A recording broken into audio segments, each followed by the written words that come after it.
membuat UKM, sejenis, UKM seni itu banyak di semua universitas ada, dan anggotanya pun banyak. Begitu pula dengan para pelajar yang ada seluruh di Banjarbaru, Banjarmasin.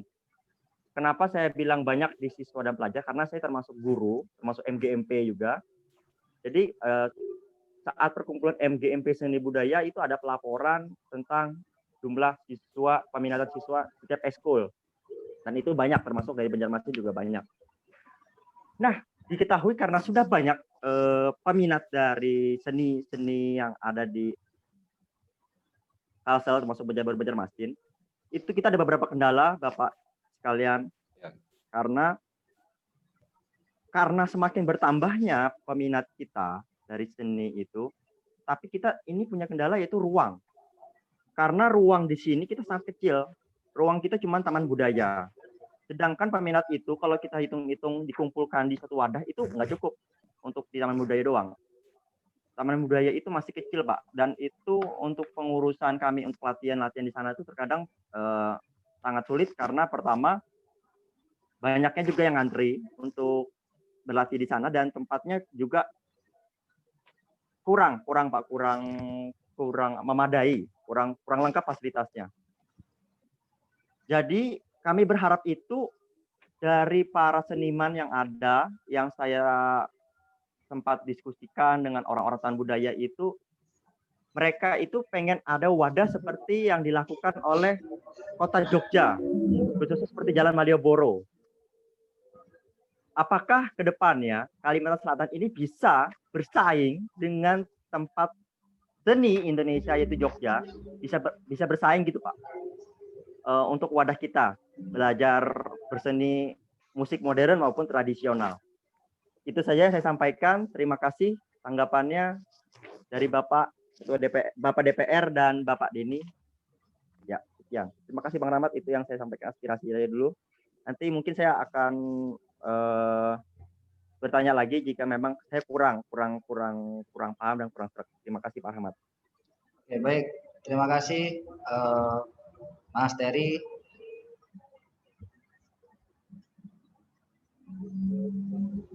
Baik, selanjutnya kami minta kepada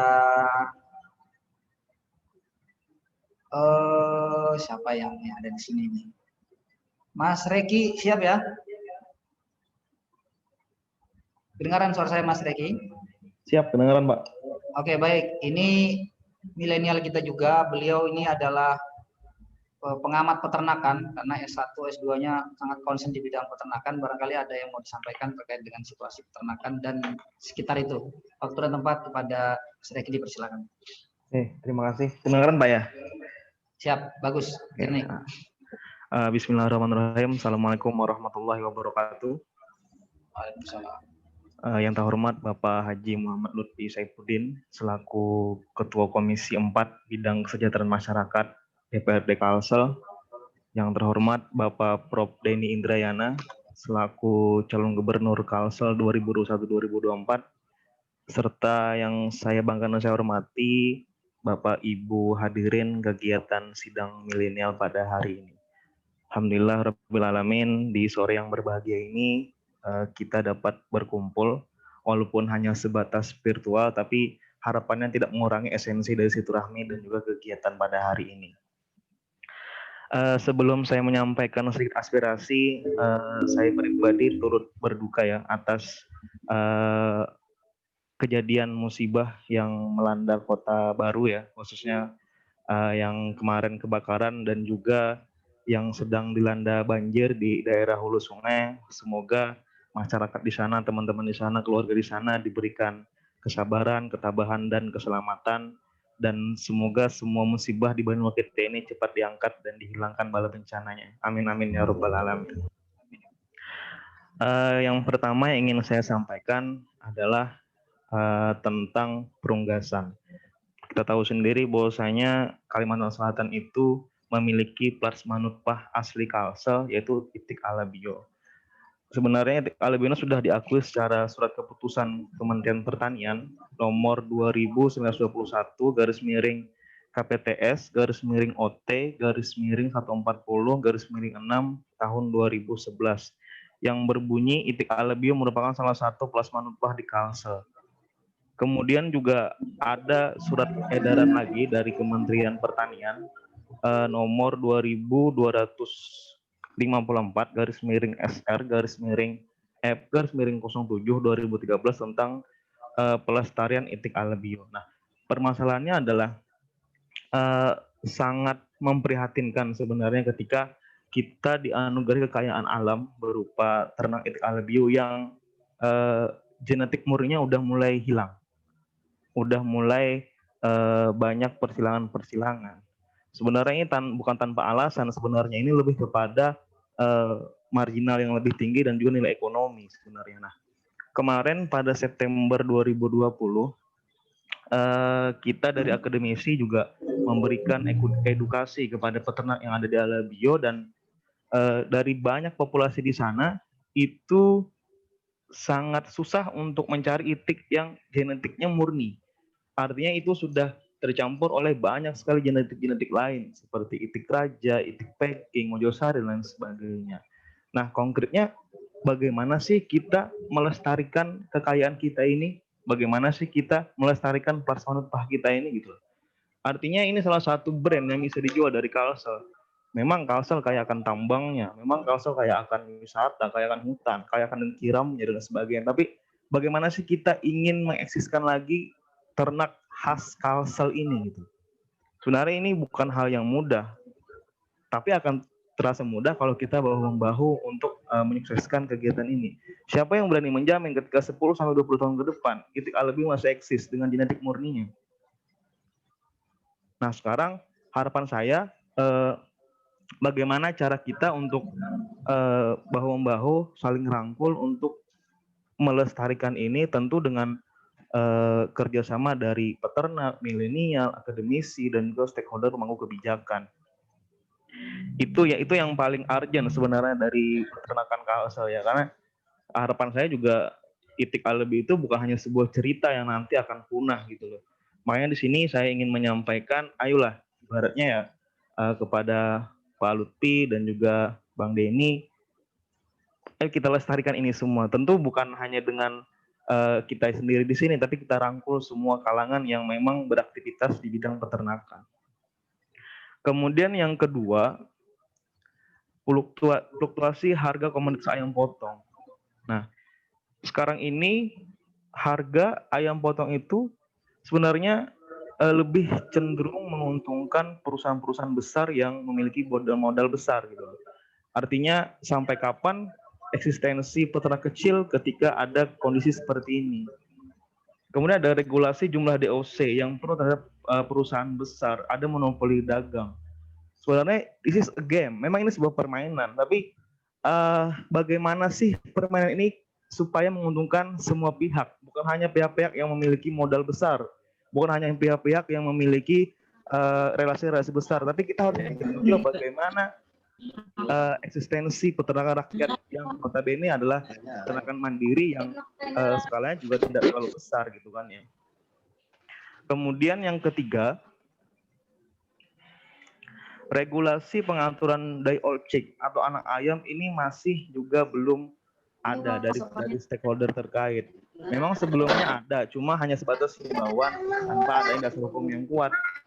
Nah, sekarang ini kalau kita studi kasus bahwasanya harga ayam di kandang itu pernah mencapai harga 7.000 sampai 9.000. Tapi ketika kita terjun ke pasar, harganya tetap mahal. Artinya ada apa dengan ini gitu kan ya. Tidak ada regulasi yang mengatur tentang ketetapan harga.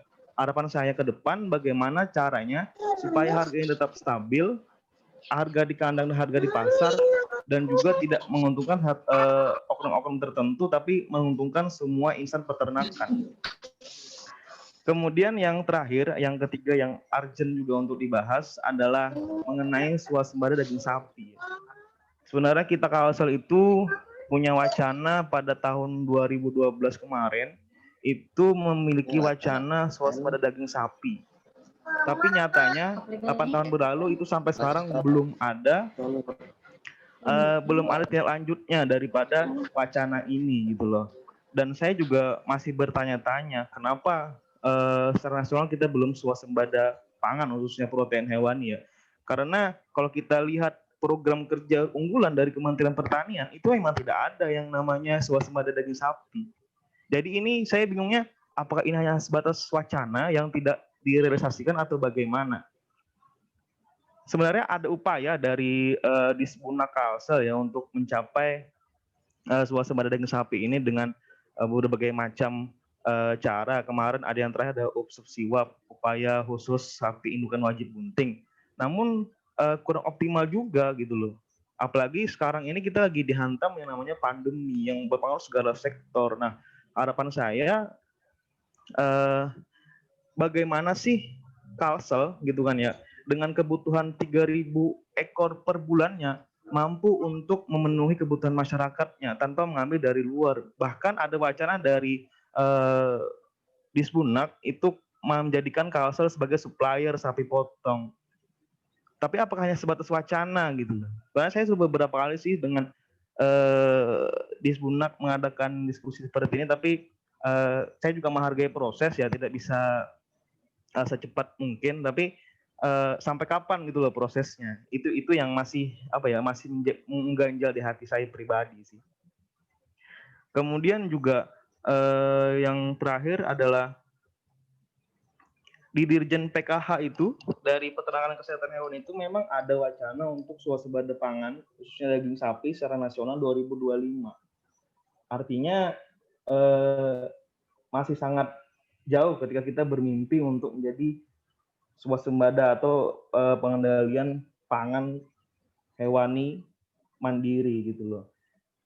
Dan juga ya istilahnya yang saya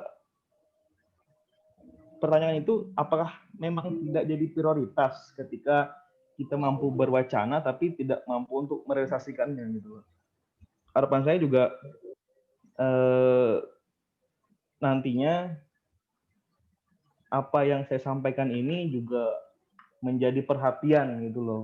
Insan peternakan sebenarnya yang paling urgent itu ada 3 poin. Sebenarnya masalah peternakan itu banyak, tapi 3 poin ini dulu yang ingin kita angkat, yang kita ingin ajukan. Ke depan kalau memang ada waktu lagi, bisa kita untuk sounding bareng lagi. Mungkin ini yang dapat saya sampaikan dulu, Pak Moderator. Siap. Terima kasih Mas Reki. Tadi poin-poinnya saya catat. Ini memang sudah lama barangkali masalah ini ya. Jadi ya udah jadi benar sih udah jadi problem klasik ya yang belum mencapai output yang maksimal. Oke, terima kasih Mas Reki. Kita selanjutnya minta kepada kita ada atlet menembak ini, Bang. Jadi beliau ini pernah mengikuti perlombaan menembak membawa nama Kalsel di level nasional.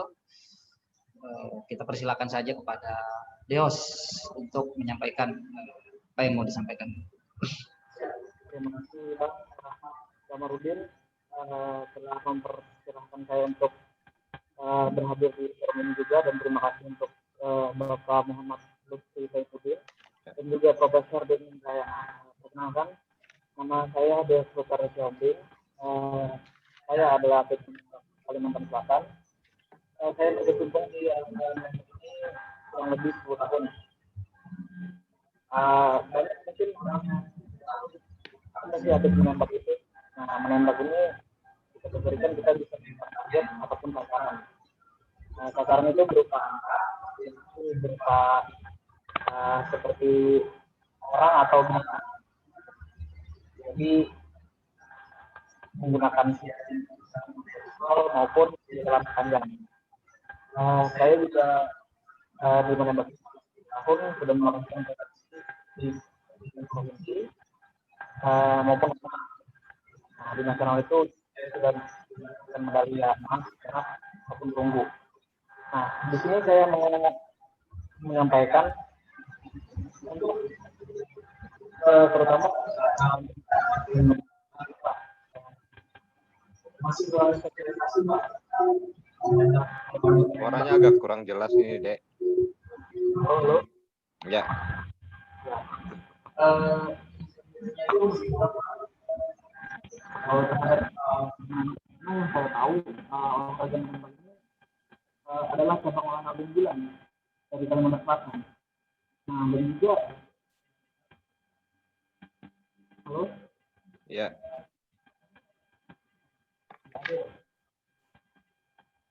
Halo. Masuk.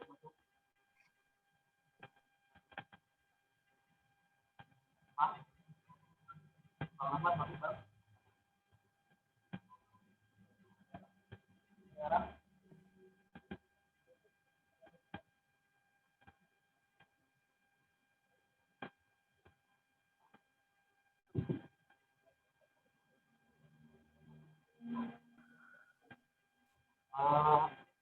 sementara sosialisasi di cabang olahraga menembak ini masih kurang, Pak. Dikarenakan untuk masyarakat ini mungkin banyak berpikir olahraga itu menembak itu apa sih gitu. Jadi maksud saya bisa lah dikembangkan lagi olahraga menembak ini karena untuk di pun menembak pun cabang olahraga unggulan dibandingkan cabang olahraga yang lain juga, Pak. Orang-orang tahu kan bola voli itu sudah lumrah lah orang tahu, tapi di dalam cabang olahraga ini menurut saya masih kurang lah. Jadi harapan saya sebagai masyarakat khususnya atlet menembak Kalimantan Selatan, saya tidak bisa berharap juga, Pak, kepada provinsi Kalimantan Selatan, karena untuk meningkatkan efisiensi provinsi Kalimantan Selatan ini, mohon maaf, tidak hanya melalui seni budaya, tetapi di dalam itu ada pemuda dan pemudi yang bisa kita beri arahan sebagai atlet provinsi Kalimantan Selatan yang kedepannya dapat membanggakan dan tidak kita ini, Pak. Itu saja dari saya. Mohon maaf apabila salah kata. Terima kasih.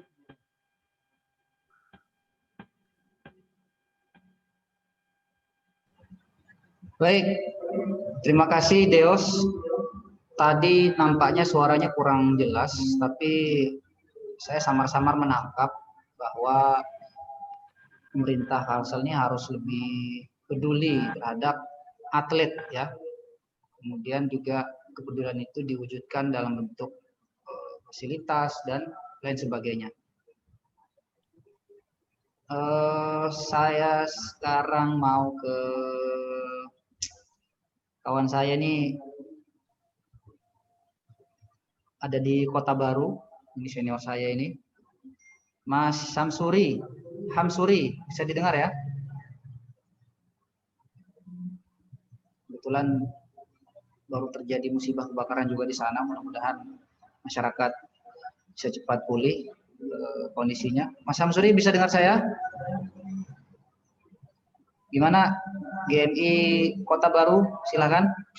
Siap. Oke. Bang. Ya. Nah, ini suara yang jelas nih. Masuk, Bang. Siap. Jelas aja lah. Oke. Siap. Nggih, makasih waktunya Bang Kamarudin, Ketua GMI Kalsel. Salam hangat dari kawan-kawan GMI Kota Baru. Mudah-mudahan kami mohon doanya aja, mudah-mudahan bagi korban yang dilanda musibah kebakaran Kamis malam kemarin diberi ketabahan dan diberi kesabaran. Amin. Amin. Yang terhormat para kawan-kawan pemuda GMI Kalimantan Selatan dan Bang Lutfi juga, salam hormat dari kami. Salam buat Pak Saiful Rahmadi, Bang. Siap. Kemudian Pak Haji Deni, mungkin beliau belum bergabung saat ini bersama kita semua. Jadi ada beberapa sedikit saja poin yang ingin kami sampaikan, khususnya mewakili kawan-kawan dari Kabupaten Kota Baru, Kabupaten Pesisir di Kalimantan Selatan.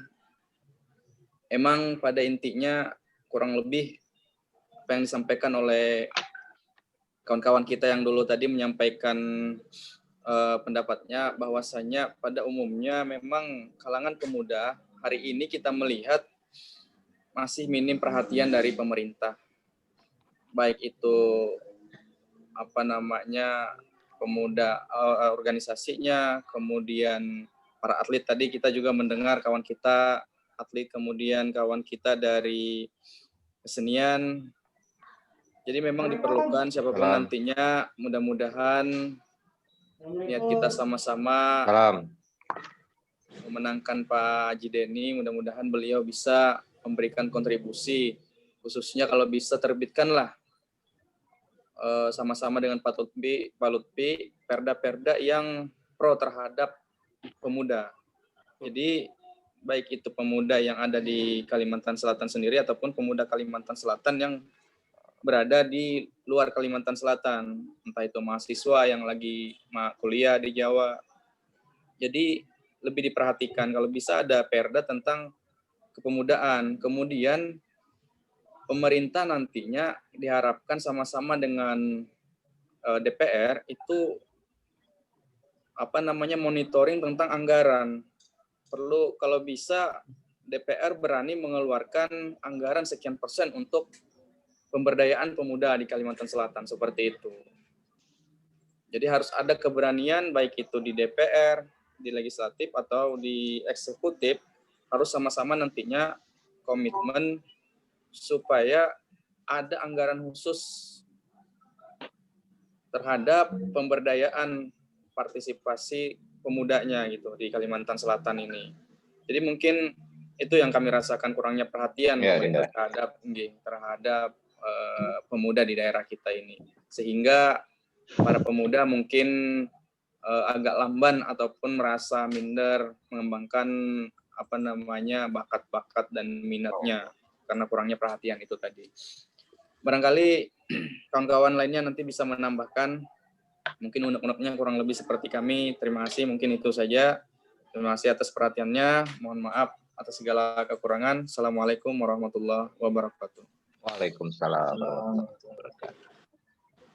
Terima kasih Mas Hamsuri dari Kota Baru.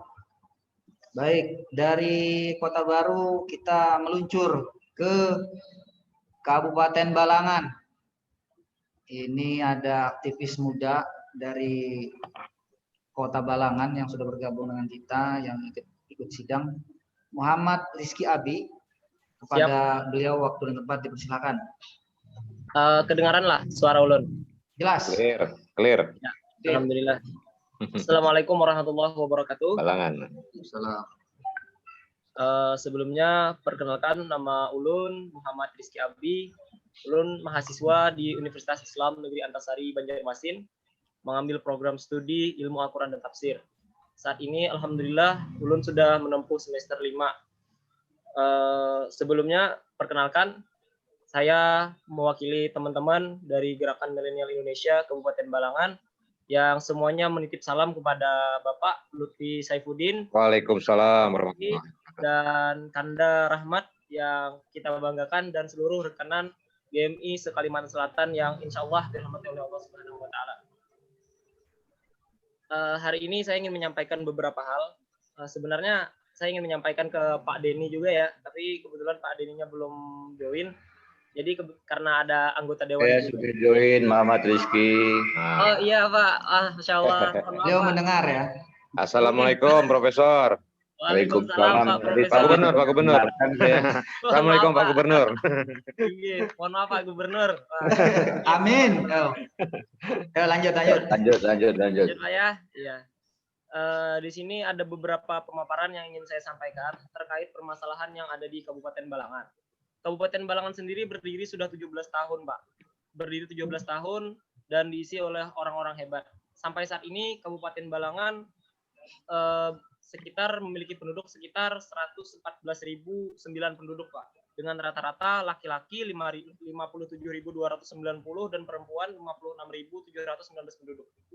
Kabupaten Balangan sendiri terbagi dari 8 kecamatan, yang masing-masing kecamatan memiliki potensi, kekayaan, dan sumber daya manusia yang luar biasa.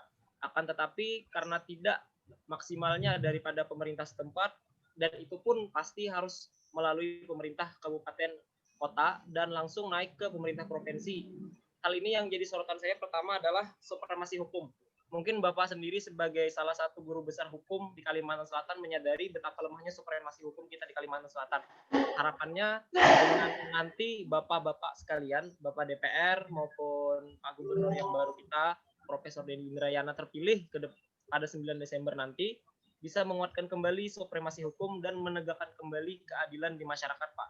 Karena saya tahu di Kalimantan sendiri premanisme itu sangat tinggi, apalagi para penguasa yang memiliki kekayaan yang luar biasa. Misalkan ketika dia mau ngambil lahan dan sebagainya, dia ngambil secara paksa dan dibayar ya secara cuma-cuma, walaupun harga tanah 30 juta dibayar 1 juta. Nah, itu mungkin sudah menjadi kebudayaan daripada para apa ya saya bilangnya, kolonial lokal kita ya, itu saya bilang. Saya menyadari hal tersebut. Selanjutnya, penguatan sarana prasarana pendidikan di daerah tertinggal. Nah, kebetulan selama 3 tahun, saya mengabdikan diri sebagai salah satu anggota kepramukaan kesehatan di Kabupaten Balangan. Kita sering melakukan eksplorasi ke daerah-daerah terpencil, daerah-daerah tertinggal di Kabupaten Balangan. Mungkin tidak hanya Kabupaten Balangan, saya juga pernah ke Kota Baru, ke Tanah Bumbu, dan di Kabupaten Banjar. Dan kebetulan waktu itu kalau di Tanah Bumbu kita ke Pulau Burung, kalau di Kabupaten Balangan di sini kita sering ada beberapa desa tertinggal yang di sana pendidikan dan sarana pendidikannya sangat luar biasa tertinggal, Pak. Nah, harapannya dengan terpilihnya nanti Bapak dan didengar aspirasi ini langsung dari anggota Dewan, itu bisa direspon secara agresif dan disampaikan nanti di tempat yang seharusnya disampaikan. Karena kami dari masyarakat, dari pemuda menginginkan perubahan versi anak muda. Perubahan versi anak muda ini sendiri tidak hanya di konsep di atas kertas saja, Pak, tapi juga dikerjakan dan dieksekusi secara bersama melalui aspirasi-aspirasi kemasyarakatan. Selanjutnya yang ketiga, pemerataan pembangunan dengan skala berkelanjutan. Nah, ini yang paling penting. Karena kan kita sadar bahwasanya Kalimantan Selatan akan menjadi salah satu pintu gerbang yang menyambut ibu kota baru di Indonesia. Kalau pembangunannya semacam ini, seperti hari ini saja, maka Kalimantan Selatan belum dikatakan siap untuk melaksanakan tugas berat tersebut. Nah, harapan kedepannya dengan pembangunan yang dimeratakan, tidak ada lagi bahasa Banjar tuh jalan aspal yang bertambal-tambal, itu kenapa kada sekalian aja di aspal kayak itu. Nah, kenapa jalan di misalkan penjabatnya orang ini, kok jalan di sekitarnya aja yang mulus-mulus gitu loh. Di sekitar kita kenapa jalannya masih lubang-lubang. Nah, harapannya pemerataan inilah yang diinginkan oleh masyarakat. Karena masyarakat sadar betul kebutuhan daripada transportasi menjadi prioritas, baik itu untuk sarana pribadi, usaha, dan sebagainya. Nah, yang terakhir daripada saya, ini adalah pembangunan lumbung pangan atau food estate di Banua kita, Pak, di Kalimantan Selatan. Di Kalimantan Selatan ini memiliki potensi yang luar biasa untuk membangun lumbung pangan sendiri. Karena apa? Seperti yang disampaikan oleh kakak-kakak sebelumnya, yang barusan menyinggung Itik Alabio ya, karena ulun bersebelahan langsung dengan Kabupaten HSU, itu menyadari betul potensi yang kita miliki di sekitar, khususnya Kabupaten Balangan, yang memiliki, kalau satu desa itu ada nama desanya di Kabupaten Balangan, di Samarajai. Mungkin Pak Denny nanti main-main ke Balangan, saya ajak ke sana. Di sana ada lebih dari 100 jenis buah di satu desa aja, Pak. Dan di sana kekayaannya luar biasa. Namun, potensi tersebut tidak dilihat dan tidak terlalu disorot, karena mungkin alasan pertama adalah logistik untuk kita mencapai daerah tersebut agak susah karena jalan dan akses lain sebagainya itu terhambat, baik itu akses menuju tempat tersebut jalannya rusak-rusak dan lain sebagainya. Nah, mungkin ada banyak hal lagi. Nah, 4 hal ini yang saya tekankan ke depannya untuk teman-teman, dan saya pun merangkul teman-teman pemuda di Kabupaten Balangan untuk selalu berpartisipasi aktif dalam pemilihan kepala daerah tahun 2021, tahun 2024, baik itu di kabupaten maupun di provinsi. Nah, jadi saya harapkan dengan berpartisipasinya rekanan pemuda, membawakan narasi perubahan versi anak muda, itu dapat ditampung aspirasi tersebut dan dijadikan sebuah referensi untuk pencapaian-pencapaian di masa yang akan datang. Karena saya sadar betapa inginnya seorang bapak dan rekanan semua melihat Kalimantan Selatan ini menjadi yang lebih baik daripada provinsi-provinsi yang lain, walaupun itu dirasa berat, namun dikerjakan secara bersama-sama, dikerjakan secara baimbai. Jadi orang Banjar itu kan dari kita juga kayak itu kan dasar Banua kita. Nah, itu yang selalu Ulun gaungkan ke teman-teman seberataan. Bahkan di bio Instagram Ulun tuh bacaan dari kita Gasan Banua. Artinya dari kita yang bergerak, berpikir, dan bertindak, nanti impact besarnya kepada masyarakat banyak. Dan melalui masyarakat itulah yang nanti mendorong kita ke arah yang lebih baik, ke arah Kalimantan Selatan yang lebih baik. Nah, mungkin itu saja yang dapat Ulun sampaikan.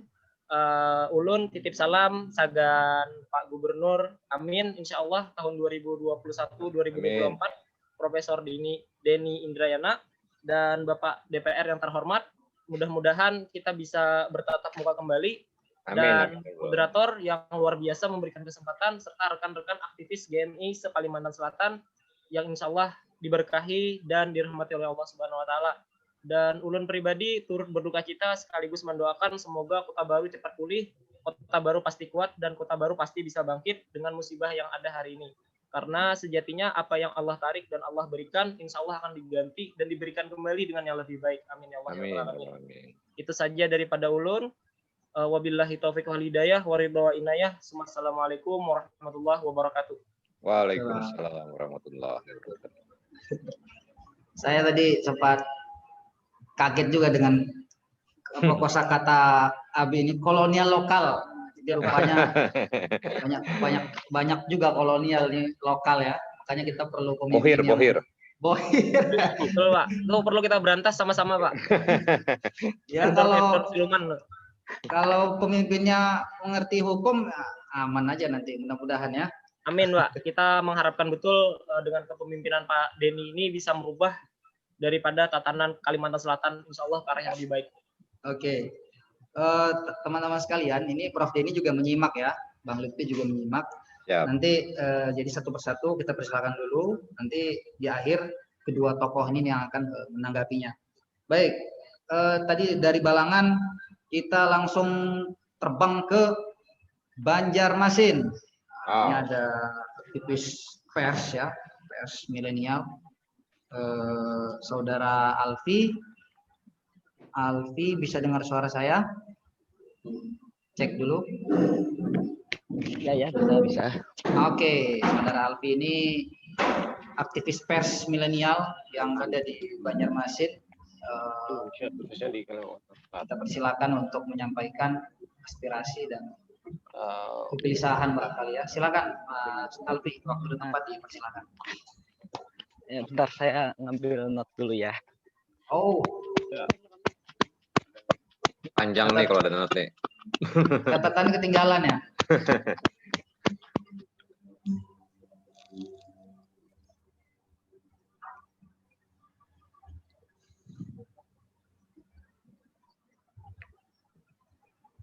Bismillahirrahmanirrahim. Assalamualaikum warahmatullahi wabarakatuh. Waalaikumsalam. Tentu syukurillah mabadu. Sebelumnya yang saya hormati mungkin Ketua Komisi 4 Bidang Kesejahteraan DPR RI Bapak Lutfi. Ya, makasih Dinda. Yang juga saya hormati juga Bapak calon Gubernur periode 2001 2025 insyaallah kalau misalkan terpilih. Sebenarnya di sini mungkin saya singkat saja menyampaikan mungkin saya tidak ingin menyampaikan apa harapan-harapan yang sedang dikeluhkan anak-anak pers saat ini, tapi mungkin lebih kepada apa saja sih yang sudah dialami kawan-kawan persma dari generasi ke generasi. Sebenarnya yang mau saya sampaikan cuma beberapa poin aja. Yang pertama, saya akan menjelaskan keadaan persma dari dulu sampai dengan sekarang. Adapun persma sendiri sudah ada di Kalimantan Selatan itu sejak tahun 1986 yang digaungkan oleh satu-satunya universitas di Kalimantan Selatan saat itu, Universitas Tamu Mangkurat, dan sampai dengan saat ini sudah ada kurang lebih sekitar 18 lembaga pers mahasiswa yang ada di Banjarmasin dan Kalimantan Selatan. 14 ada di Banjarmasin, 5 ada di daerah sekitar Banjarmasin seperti itu. Adapun yang jadi permasalahan kami adalah di daerah persma sendiri, kami adalah pers yang berlebih berkiblat pada pers alternatif, bukan pada pers umum, karena kami tahu pasti kami seakan-akan dilindungi oleh Undang-Undang Pers Nomor 40 tahun 1999, tapi tidak dilindungi karena kami tidak berbadan hukum. Badan hukum kami, karena namanya juga lembaga pers mahasiswa, pasti naungan kami adalah kampus. Nah, sedangkan kampus bukan lembaga hukum otonom yang bisa melindungi pers ketika kami ingin melaksanakan tugas pers itu sendiri, yang condong bisa jadi menjadi pisau bermata dua, yakni ketika kami ingin mengkritik kampus dengan segala kebijakannya, itu akan jadi berbalik menyerang kami, maupun mengkritik pemerintah. Kalau misalkan kampus yang disalahkan oleh instansi tersebut, kami juga tidak bisa mengelak karena kampus bisa dengan otoritas mereka bisa mencatun kami, bahkan seperti itu. Itu sih. Adapun yang jadi catatan saya yang ingin saya sampaikan adalah sebenarnya keresahan kami ketika kami menjalankan kehidupan pers yang ada di Banjarmasin terkhusus dan juga di daerah Kalsel adalah bagaimana keterkaitan kami atau implikasi kami dengan pers-pers lokal maupun pers-pers nasional. Tapi terkhusus saya akan frame aja, kita akan bingkai aja di pers lokal. Kita sering namanya juga kami bergerak di pers alternatif, kita sering dipandang sebelah mata oleh kawan-kawan pers lokal, sehingga regenerasi dari kami biasanya dianggap remeh oleh kawan-kawan pers umum karena mereka menganggap kami adalah bukan bagian dari orang-orang yang berjuang di bidang jurnalistik, sehingga tulisan-tulisan kami seringkali dicap sebelah mata dan dianggap rendahan seperti itu. Adapun keterkaitannya dengan keterkaitannya dengan permasalahan yang saya sampaikan tadi adalah akhirnya kalau misalkan ini dilatenkan terus-menerus, akhirnya para jurnalis yang ada di Kalimantan Selatan akan terus terulang demikian rupa dari orang yang bukan passionnya di dunia jurnalistik tapi mau coba-coba, sehingga seperti yang kita lihat sekarang, nuansa jurnalistik yang ada di Kalsel sendiri tidak bisa mengejar yang ada di daerah sekitarnya kayak daerah Makassar atau mungkin kayak di daerah Jawa yang mampu membuat laporan-laporan jurnalistik sedemikian detail dan sedemikian konkretnya seperti itu. Adapun yang seperti kawan-kawan yang lain yang resahkan dari berbagai komunitas, seringkali tidak bisa di blow up oleh media-media lokal karena mungkin ada beberapa media yang memiliki keterkaitan dan kepentingan dengan beberapa pihak instansi, baik itu instansi pemerintahan maupun instansi swasta, sehingga suara-suara komunitas yang seperti bidang pertanian atau di bidang kesejahteraan dan atau di bidang seni budaya dari golongan anak mudanya seringkali dianggap sebelah mata karena sumbernya dari kami, bukan dari media lokal. Karena dari kami dianggap juga sebelah mata, akhirnya informasi-informasi yang seharusnya bisa kita blow up dari anak-anak persma ini, terutama yang di bidang yang sedang digeluti anak-anak muda sekarang, termasuk di bidang yang seharusnya bisa jadi sorotan untuk pembangunan Kalimantan Selatan, itu tidak bisa didengarkan oleh umum karena di pihak media lokal sendiri seringkali menggaungkan hal yang justru sebaliknya seperti itu. Adapun yang jadi poin penting yang saya sampaikan adalah seperti ini. Sebenarnya sih kami mencoba saat ini, saya perwakilan dari BP Advokasi Perhimpunan Pers Mahasiswa Indonesia untuk Kalimantan Selatan. Sementara ini kami coba mengusung usulan kepada tiap-tiap kampus kami sendiri untuk menciptakan kelembagaan kami sendiri yang berbadan hukum sendiri seperti itu. Jadi misalkan andai kata kami bisa setara dengan kawan-kawan pers yang ada di lokal seperti itu. Jadi kami misalkan bisa, jadi ketika kami menjalankan tugas jurnalistik, kita tidak melulu harus terkait dengan pihak kampus, tapi juga kami tetap terkait dengan pihak kampus, tapi kami juga punya otoritas sendiri untuk melanggengkan apa yang mau kami tulis, apa yang kami ingin informasikan, sehingga tulisan-tulisan kami mampu di-upgrade dari skala hukumnya bisa dilindungi, dan kami juga mendapatkan hak yang sama dengan pers umum, yakni bisa mendapatkan hak untuk wawancara yang levelnya sama dengan kawan-kawan pers lokal, tidak hanya pers profesional aja yang bisa wawancara langsung gubernur, tapi kita juga yang dari persnya juga bisa seperti itu. Jadi kita juga bisa menyoroti hal-hal yang spesifik seperti yang disampaikan oleh teman-teman sebelumnya seperti itu. Itu saja sih yang bisa saya sampaikan terkait highlight, karena menyampaikan seluruh apa yang terjadi di Persma dari tahun 86 sampai dengan sekarang itu cukup panjang, dan kami dari PPMI Kalsel pun juga punya kajiannya. Nanti kalau misalkan memang kawan-kawan yang ada di grup ini dari komunitas tertarik untuk mengkajinya atau terkait untuk bisa sharing, untuk bisa kita publikasikan bersama, saya selaku perwakilan dari PPMI, kita bisa untuk berkolaborasi bersama, dan kita akan bicarakan itu secara lebih lanjut. Terkait kepada Bapak Lutfi atau juga Pak Prof Denny, mungkin ini bisa jadi bahan pertimbangan andai kata memang mau memberikan perhatian kepada awak persma siswa yang ada di Banjarmasin. Otomatis hal ini bisa menjadi tindak lanjut, menjadi preferensi tersendiri atau pemilihan tersendiri untuk dijadikan wacana mungkin penyetaraan kami dengan kawan-kawan pers lokal yang ada di Banjarmasin. Itu aja sih dulu. Sekian, terima kasih atas waktunya Pak Moderator. Saya kembalikan kepada Pak Moderator. Oke. Terima kasih Mas Alfi. Salam Persma. Saya dari tadi ngelihat cowok mulu. Salam Persma. Sekarang kita langsung ke Mbak Nurul Huda. Ini mahasiswi saat ini sedang mengambil program S2 ya. Ini beliau aktif di bidang lingkungan, nulis skripsi sampai ke Malaysia, riset. Waduh, luar biasa. Apa nih yang mau disampaikan kepada Mbak Nurul Huda? Dipersilakan. Oke, Assalamualaikum warahmatullahi wabarakatuh. Waalaikumsalam. Terima kasih kepada moderator yang sudah memberikan kesempatan yang luar biasa hari ini, dan yang terhormat kepada Bapak Lutfi dan Prof Denny. Saya ingin menyampaikan mengenai masalah lingkungan.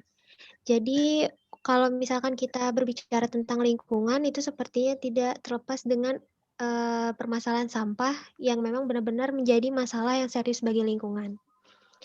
Untuk di Banjarmasin saja, biasanya kalau misalkan saya lihat di sungai-sungai di Banjarmasin masih saja banyak masyarakat yang membuang sampah langsung ke badan sungai. Kemudian apalagi kalau misalkan di kawasan padat penduduk itu, nah masyarakat biasanya langsung membuang sampahnya ke belakang rumah, ataupun kalau misalkan rumah yang masyarakat masih berbentuk rumah panggung, di bawahnya itu kalau saya amati masih banyak sampahnya. Untuk TPS juga biasanya ada saja masih TPS yang belum dikelola secara baik, dan masih ada lokasi TPS yang tidak sesuai dengan standar lokasi pembangunan TPS itu sendiri. Seperti itu. Dan di sini saya menyoroti bahwa perilaku masyarakatlah yang mungkin harus kita rubah. Bagaimana sih kita mengajak mereka agar lebih sadar kepada lingkungan. Jadi harapannya untuk pengelolaan sampah mungkin harusnya ditingkatkan lagi dari berbagai aspek, mungkin dari aspek pembenahan lokasi TPS itu sendiri, bagaimana kita caranya untuk membangun kesadaran masyarakat itu juga untuk pentingnya menjaga lingkungan, dan bagaimana sih kita mengelola teknologi di TPA menjadi teknologi yang lebih modern seperti itu. Kan kita tahunya di TPA sampah dikumpulkan setiap hari, kemudian dimasukkan ke landfill-nya, dilakukan sistem open dumping, sanitary landfill, tapi apakah ada lagi teknologi modern yang bisa kita terapkan di TPA kita Kalimantan ini? Sebelumnya saya pernah berkunjung ke TPA Benowo di Surabaya. Itu sebenarnya di TPA sana sudah ada pengolahan limbah biogasnya itu sendiri diolah menjadi limbah listrik.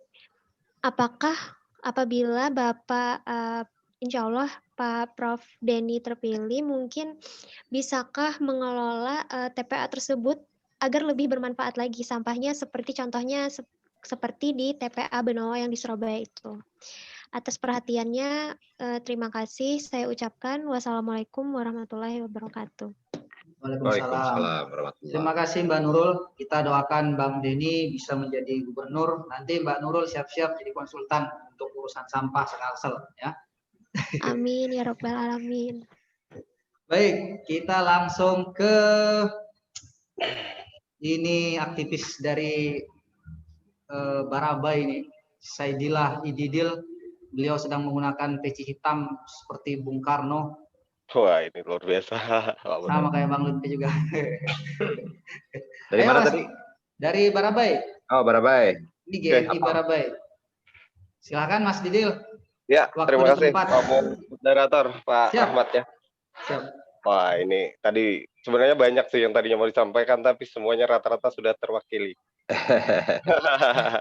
Memang kita akui seperti itu ya. Tapi saya sapa dulu untuk Assalamualaikum warahmatullahi wabarakatuh. Waalaikumsalam. Sore rekan-rekan GMI Kalsel, kemudian yang saya hormati Pak Lutfi, anggota DPRD Kalsel, kemudian juga Prof Denny nih. Prof Denny sering ke Barabai, saya lihat pelestiran beliau. Mungkin saya tidak terlalu banyak berbicara karena sudah Pak Hamsuri juga tadi sudah mewakili keterlibatan pemuda. Kita tidak bisa mengatakan tidak bisa apa ya bahasanya, kita memang harus mengakui bahwa keterlibatan pemuda sangat sedikit di Kalimantan Selatan. Artinya mereka perlu ruang lebih. Mereka perlu ruang lebih untuk mereka berekspresi, mengembangkan karya mereka. Dan hal ini tentunya perlu juga dilandasi dengan kaitannya kita ketahui bersama anggaran. Nanti anggaran mungkin Bapak Lutfi yang akan lebih mengerti ya dengan anggaran seperti apa. Kemudian juga concern kedua saya itu adalah terkait lapangan pekerjaan. Pak Lutfi juga Pak Prof juga terpilih ini. Saya banyak memperhatikan di lapangan bahwa anak-anak muda kita sarjana masih banyak yang pengangguran. Ini sangat memprihatinkan ya, sangat memprihatinkan, dan lebih disayangkan lagi beberapa perusahaan di daerah ya, sebut saja di Tanjung ya, itu tidak memperkerjakan pekerja lokal. Dan saya tidak tahu seperti apa cara perekrutannya, dan mungkin yang lebih tahu nanti bisa menjelaskan. Itu poinnya, lapangan pekerjaan kita untuk anak muda sekarang sangat-sangat sempit. Makanya kemarin saya juga apresiasi untuk kawan-kawan di Banjarmasin yang sudah berani artinya menyampaikan aspirasi secara damai ke gedung DPRD. Itu adalah bentuk keprihatinan mereka terhadap Banua. Mereka sudah mulai bergerak. Kemudian terakhir, saya tidak terlalu banyak, ini terkait alam ya. Seperti kita ketahui pertama bahwa HST memiliki yang namanya Gunung Meratus. Tadi malam saya kebetulan jam 2 siang kita berangkat ke daerah Bungkur. Itu malam tadi ada aruh adat, jam 10 malam kita turun lagi semalam-malamnya. Jadi memang banyak juga yang mereka sampaikan, mulai dari pendidikan, ketertinggalan, mereka juga banyak yang SD. Kenapa kamu berhenti SD kejauhan Pak, katanya akses jalan di sana, akses ke sekolah juga harus ke bawah.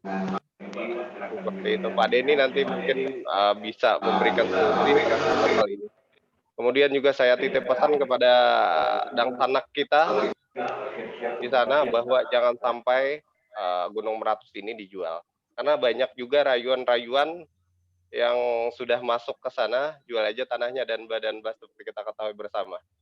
Seperti itu, mungkin Pak Moderator nanti bisa ditanggapi Pak Profesor Denny dan Bang Lutfi ini nanti. Terima kasih Pak Moderator. Assalamualaikum warahmatullahi wabarakatuh. Waalaikumsalam warahmatullahi wabarakatuh. Terima kasih Mas Saidilah. Jadi tadi sudah dipaparkan tentang banyaknya sarjana pengangguran, kemudian juga pekerja lokal yang tidak diberdayakan. Ini juga saya kira masalah yang penting ya. Mudah-mudahan bisa diberikan jawaban yang baik. Jawaban itu kemudian bisa dieksekusi. Oke, saya langsung ke Ferdi. Ferdi ini aktif sekali di dunia pendidikan. Beliau banyak melakukan kegiatan-kegiatan sosial, mengajar orang untuk memahami bahasa Inggris dan sebagainya. Kepada Syekh Ferdi fa'alaihi falyatafaddal. Tafadhal Syekh. Baik, assalamualaikum warahmatullahi wabarakatuh. Selamat sore semuanya.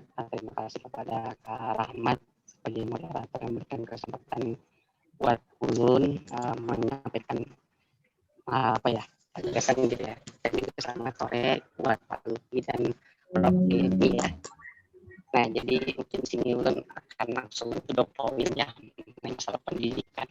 Pertama, di sini masalah anggaran ya. Untuk Pak Lutfi ya, Pak ya, jujur ya Pak ya, saya ini mewakili Kalimantan Selatan di ajang Putra Putri Pendidikan Indonesia ya Pak ya.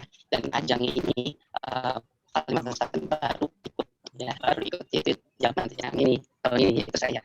Nah, yang jadi permasalahan itu ya Pak ya, kita nggak ada anggaran kayak gitu. Kalau misalnya kayak ajang duta-duta kayak gitu, misalnya kayak duta bahasa itu kan anggarannya dari pemerintah ada. Tapi kalau ini dari swasta nggak ada kayak gitu. Nah, padahal ya malam tadi alhamdulillah dapat satu prestasi buat Kalimantan Selatan, itu Putri Remaja Indonesia itu dari dari Tanah Bumbu ya, si Mutia itu dari swasta Pak. Tapi yang jadi permasalahan itu kenapa pemerintah itu nggak ada memperhatikan kayak gitu, nggak ada anggaran kayak gitu. Kalau saya aja minta ke dinas pendidikan, maaf maksudnya nggak ada anggaran di tahun sebelumnya, nggak ada anggarannya gitu, minta ke ini langsung ke Pesra gubernuran kayak gitu, pasti nggak ada anggaran seperti itu.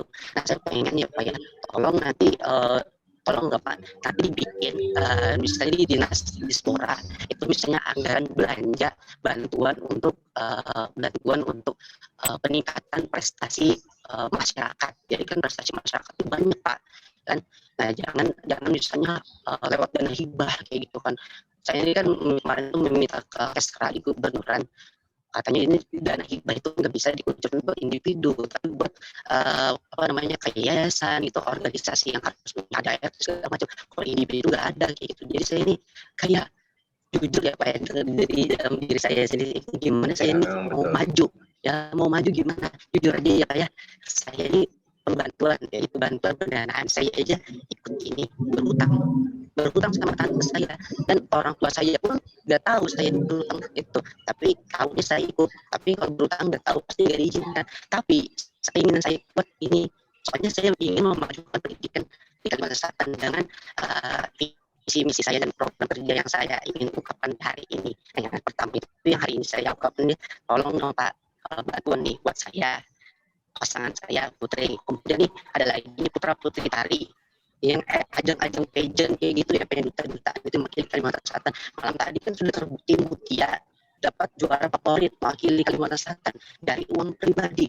Masa pemerintah Kalimantan Selatan nggak dari itu aja nggak mau ini membantu Pak. Nah, jadi kan kami mau membaca Putra Putri Padi, ada lagi Putra Putri Padi parah ya Pak ya, mewakili Kalimantan Selatan itu adalah Duta Genre Kabupaten Garut. Ya aneh kan Pak, Duta Genre Kabupaten Garut yang ibunya berKTP Banjarmasin ya memang, tapi dia Duta Genre Kabupaten Garut. Saya itu juga pengen lah Pak di tahun-tahun 2021 dan seterusnya itu wakil Kalimantan Selatan harus dari Kalimantan Selatan. Tuh tahun kemarin 2019 yang mewakili Putra Putri Tenunnya adalah model bedah rumah ya, yang GTV yang asli dari Sumatera Selatan. Kan aneh ya Pak yang mewakili Kalimantan Selatan dari pulau lain gitu, karena emang nggak ada anggarannya, nggak ada pengetahuan dari dispora itu cuma hanya saya duta PPL asli itu ada orang yang duta. Nah, anggaran seperti itu dari pemerintah, dari kementerian memang ada disediakan buat mereka. Tapi ini dari swasta ini loh, kami ini punya skill, punya bakat yang memang untuk memajukan bantuan dari ini. Tolong Pak itu kami itu dibantu kayak gitu. Kalau bisa bantunya jangan 2021, kalau bisa sekarang kayak gitu. Kalau ada, ya. Masa Bapak ya bisa memberangkatkan teman-teman yang ikut demo yang omnibus law ke Jakarta, beberapa mahasiswa bisa. kami yang benar-benar mempersembahkan nama daerah tidak bisa. Nggak ada berangkat, mahasiswa itu nggak ada berangkat, cuman mengawal kami sampai bandara kemarin itu. Oh gitu ya Pak, oh gitu. Oh, gitu. Dikira itu ikut gitu. Mohon maaf ya Pak. Tapi itu ya pundak-pundak saya gitu. Ya. Tolong kayak gitu kalau Ya, bisa tidak. gitu dibantu ya kami itu satu ya Pak. Nah, sekarang yang masalah pendidikannya langsung ya Pak ya. Nah, sekarang gini. Saya mau izin ke Pak Profesor Denny, saya kemarin lihat misinya Profesor Denny itu masalah beasiswa yang untuk S2. Untuk masalah beasiswa S2 yang jadi permasalahan ini, jadi Pak, saya melihat ya, orang Banua ini ya, kuliahnya sampai S1, kebanyakan S1 kerja. Yang jadi S2 itu orang berduit. Kenapa saya bilang orang berduit, kebanyakan orang berduit ya? Kenapa? Karena ya, akses mendapatkan beasiswa itu harus ke Pulau Jawa, beasiswa LPDP, beasiswa UGM itu, beasiswa apalagi yang di S2 itu harus ke Pulau Jawa. Ingin kuliah ke luar negeri harus ikut beasiswa LPDP ke Pulau Jawa dulu. Kenapa enggak? Ini saya akan bawa ini ke ajang nasional. Kenapa pemerintah langsung pemerintah Indonesia dari Kemendikbud? Masa kita kalah sama ajang dangdut di gadang Indosiar, misalnya mereka itu bisa mengirimkan juri-juri mereka ke seluruh Indonesia gitu kan untuk mencari duta-duta yang dangdut itu. Masih duta-duta yang masa depan bangsa yang pendidikan gitu harus diletakkan di Pulau Jawa. Jadi kasihan Pak, kayak kami ini mau akses kalau S2 itu harus ke Jawa dulu, ke Jakarta dulu. Kalau beasiswa ke Turki harus ke Jakarta dulu. Kenapa misalnya nggak kerjasama nih dengan Kemendikbud ini dengan pemerintah Turki dan pemerintah Jerman itu masing-masing daerah kayak gitu membikin seleksinya atau seleksinya secara online itu. Jadi kan perlu sampai itu atau Pulau Jawa. Nah itu dari Mas Ferdi. Siap. Kemudian satu lagi saya mohon nanti ketika misalnya Pak Denny terpilih atau Pak Lutfi yang bisa dianggarkan di anggarannya, tolong di dinas pendidikan masing-masing kabupaten dan kota itu bikinkanlah pelatihan kursus gratis untuk masyarakat ya, khusus yang untuk S2, beasiswa segala macam untuk meningkatkan skill dan untuk menciptakan lapangan pekerjaan. Satu, TOEFL sama IELTS pasti itu Pak, TOEFL sama IELTS itu. Kemudian pelatihan K3 umum, tapi K3 ahli itu harus digratiskan Pak, harus digratiskan. Selama ini yang bisa kerja di batu bara itu yang bisa bayar 7 juta untuk pelatihan itu. Coba lihat aja Bapak misalnya ikut yang dimana orang-orang yang kayak kita sarjana kayak saya ini kan mau kerja misalnya di perusahaan tambang batu bara misalnya itu harus punya sertifikat K3 itu kan 7 juta misalnya 8 juta sampai juta-juta bayar lagi kayak gitu. Coba misalnya di Kementerian dari Dinas Pendidikan atau Dinas Tenaga Kerja itu bikinlah pelatihan TOEFL, IELTS, kemudian apalah komputer masing-masing ya Pak ya. Nah nanti ketika Pak Denny jadi gubernur, tolong nanti dibikinkan sertifikat ya Pak ya, sertifikat pelatihan yang ditandatangani oleh gubernur langsung berbahasa Inggris. Otomatis ini ya Pak, ini akan bisa menarik minat masyarakat. Wah ini sertifikat yang ditandatangani, sertifikat yang pelatihan ditandatangani oleh gubernur langsung berbahasa Inggris lagi yang itu. Ya itu bisa selain untuk kerja, selain bisa juga untuk beasiswa ke luar negeri Pak, harus pakai berbahasa Inggris dan surat rekomendasi beasiswa juga ditandatangani oleh gubernur. Nah itu Pak, sebenarnya pengen saya nanti banyak ngomong langsung soalnya terbatas juga waktunya. Ada banyak untuk dari saya. Nanti mungkin kalau ketemu langsung sama Pak ini bisa saya ngomongkan, saya kita kan sering juga ketemu saya di posko Paras juga, saya sering mencari Jumat kayak gitu. Kalau ada saya pengen bicara langsung. Itu saja sih dari saya. Terima kasih dan mohon doanya dari saya ikut putra putri pendidikan gitu. Mohon doanya juga teman-teman putra putri tari, putra putri padi juga. Mohon juga kalau bisa ada bantuannya juga masa pendanaan. Itu saja dari saya. Terima kasih. Assalamualaikum warahmatullahi wabarakatuh. Waalaikumsalam warahmatullahi wabarakatuh. Ini Ferdi berbicara tentang situasi pendidikan dan tadi sempat kita tangkap ya walaupun samar-samar karena terputus-putus tadi suaranya, tapi masih bisa didengar lah. Baik, kita langsung ke saudara Fahrul. Fahrul ini aktivis Kopma, waktu kuliah sempat menjabat sebagai kepala UKM di bidang koperasi mahasiswa. Silakan Mas Fahrul Zaki. Jelas Bang, suaranya jelas Bang. Oke, kedengeran. Assalamualaikum warahmatullahi wabarakatuh. Waalaikumsalam. Sebelumnya terima kasih untuk Pak Rahmat Kamarudin ya, Abang Ulun, Pak Rahmat Kamarudin, pemuda yang sangat berpengaruh di Kalsel, dan juga Kakanda kita Pak Dedi Indrayana, dan juga Kakanda kita sebagai Ketua DPR, Kak Lutfi. Ya, Dinda. Ya, yang ingin saya sampaikan yaitu singkat saja mengenai tentang koperasi ya. Ya, koperasi di Kalimantan Selatan ini atau khususnya di Kabupaten Banjar dan juga Banjarmasin yang saya garis bawahi yaitu dari segi kualitas dan kuantitasnya. Nah, kenapa jadi saya katakan seperti itu? Koperasi-koperasi yang ada di Kalimantan Selatan ini lebih menjunjung tinggi kuantitas daripada kualitas. Kenapa seperti itu? Lebih mencari sisa hasil usahanya, lebih mencari memanen duitnya aja orang Banjar tuh, hanya duitnya aja tapi kualitas kesejahteraan anggotanya kan ada. Nah, seperti itu. Jadi sosok koperasi ini di tengah-tengah masyarakat itu tidak berpengaruh sebagaimana fungsinya. Nah, seperti itu. Jadi fungsi koperasi yang ada di Kalimantan Selatan ini jauh berbeda dengan pelaksanaan atau fungsi struktural dalam lembaga tersebut seperti itu. Nah, jadi saya bahas di sini juga mengenai tentang UMKM, usaha mikro, kecil, dan menengah. Nah, akhir-akhir ini kan ada bantuan dari pemerintah yang 2.400.000, Bang. Nah, itu gencar-gencarnya kan, dan bulan ini terakhir bantuan itu kepada masyarakat yang bukan itu pelaku-pelaku UMKM di Kalimantan Selatan itu sendiri. Nah, sejauh ini yang ulun lihat masyarakat yang mendapatkan dana-dana UMKM itu tidak sesuai seperti itu. Malah yang tidak membutuhkan yang mendapatkan.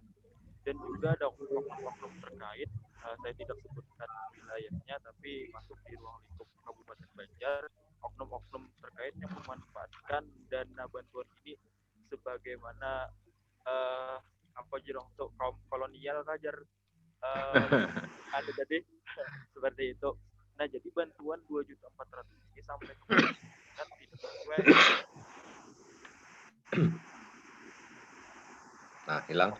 Nah, oknum-oknum terkait, Bang, yang memanfaatkan. Jadi kan anggaran yang 2.400.000 jadi 2 juta aja seperti itu yang diterima masyarakat. 300-nya katanya menguruskan sampai ke kabupaten seperti itu.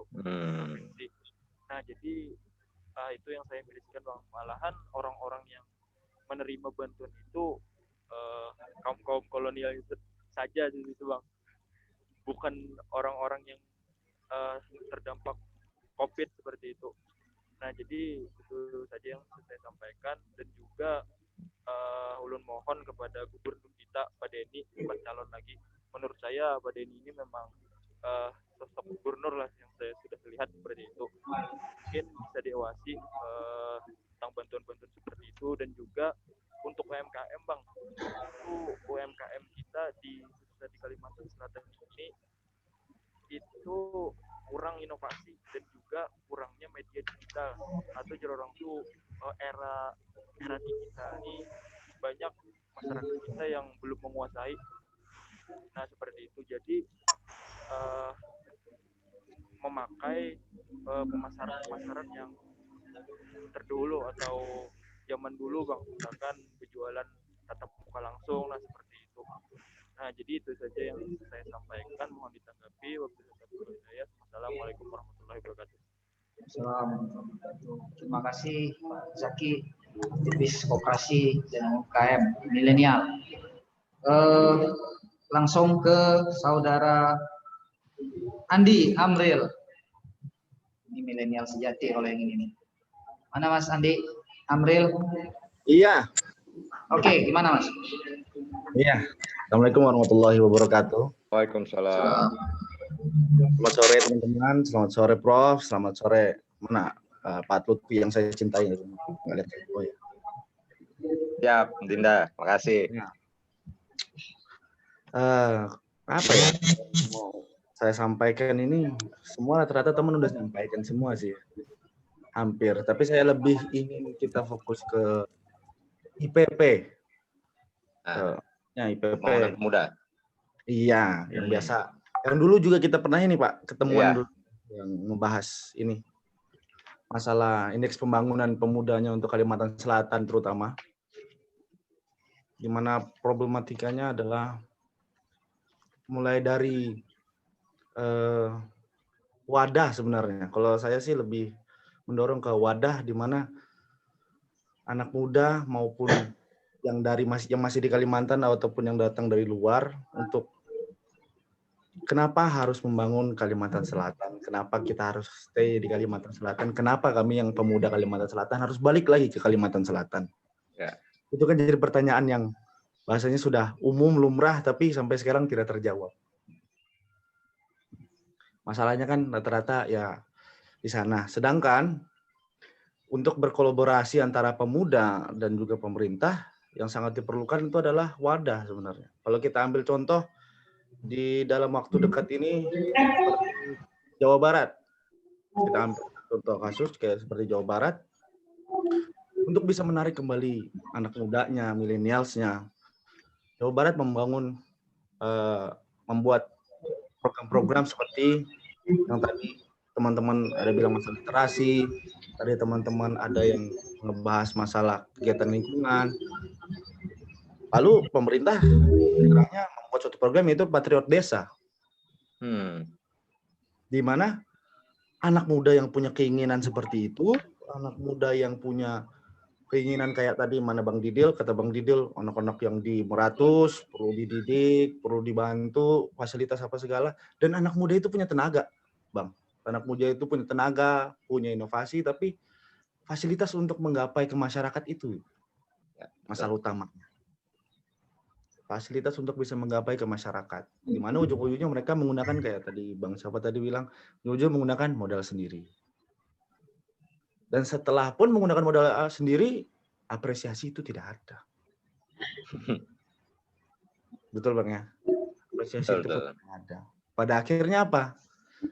There is no reason untuk tetap tinggal di Kalimantan Selatan. Untuk anak mudanya yang punya ini ya, yang punya bahasanya intelektual yang bagus, punya peranan yang bagus, yang sebenarnya mereka punya change untuk bisa merubah Kalimantan Selatan, tapi mereka memilih untuk menolak karena for me material bisa dicari, tapi kalau mereka sudah nggak ada apresiasi, kehormatan, ya lebih baik cari tempat yang lebih bisa menghormati kita, kan begitu jatuhnya. Itu baru Patriot Desa Pak, belum lagi kita bersama. Kalau di Bandung itu kemarin saya apa itu saya lupa, saya ada datang ke sana. Itu juga ngebahas hal-hal yang bagaimana anak muda bisa memanasi, kalau orang Banjar itu nyambat tuh kayak ya memanasi telinganya nang pemimpin nang kuasa nih nah. Memanasakan telinganya tuh lewat mana? Ya kalau demo juga bahasanya mentok. Tapi maksudnya yang kita manasi ini bukan sekedar menyampaikan aspirasi toh, tapi memanasi itu ada inovasinya, ada bahasa step by stepnya. Bagaimana kita yang pemuda nggak cuma sekedar protes, tapi juga ada bukti konkretnya bahwasanya ini loh Pak yang kami protesin dan kami punya solusinya loh Pak gitu. Dan rata-rata kan nggak sampai. Padahal kan sekarang ya kita boleh bilang lah ini sekarang ironi, Sumpah Pemuda berdekatan dengan pengesahan Omnibus Law, dan juga ironi untuk Kalimantan Selatan adalah sudah Sumpah Pemuda, Omnibus Law disahkan. Di bulan ini apa bulan depan kalau Bang Tidil tadi ada, kalau nggak salah, sidang antara Walhi dan PTMCN masalah sengketa Meratus.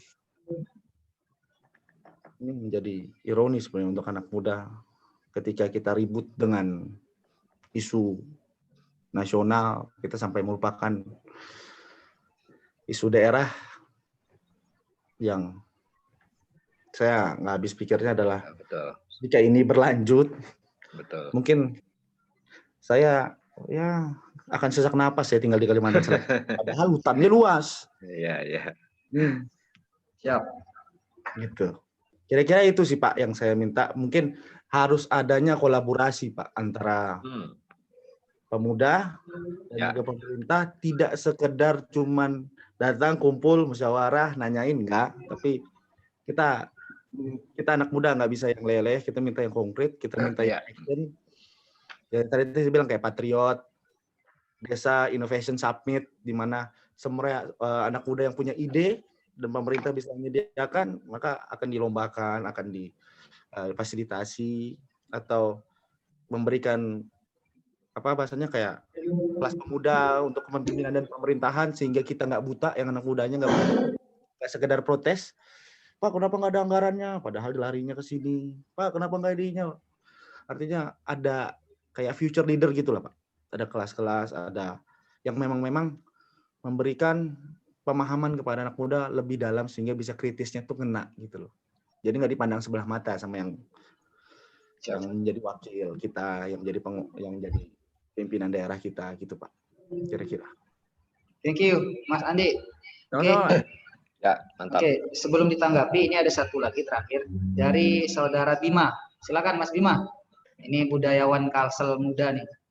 Bima. 2 menit ya.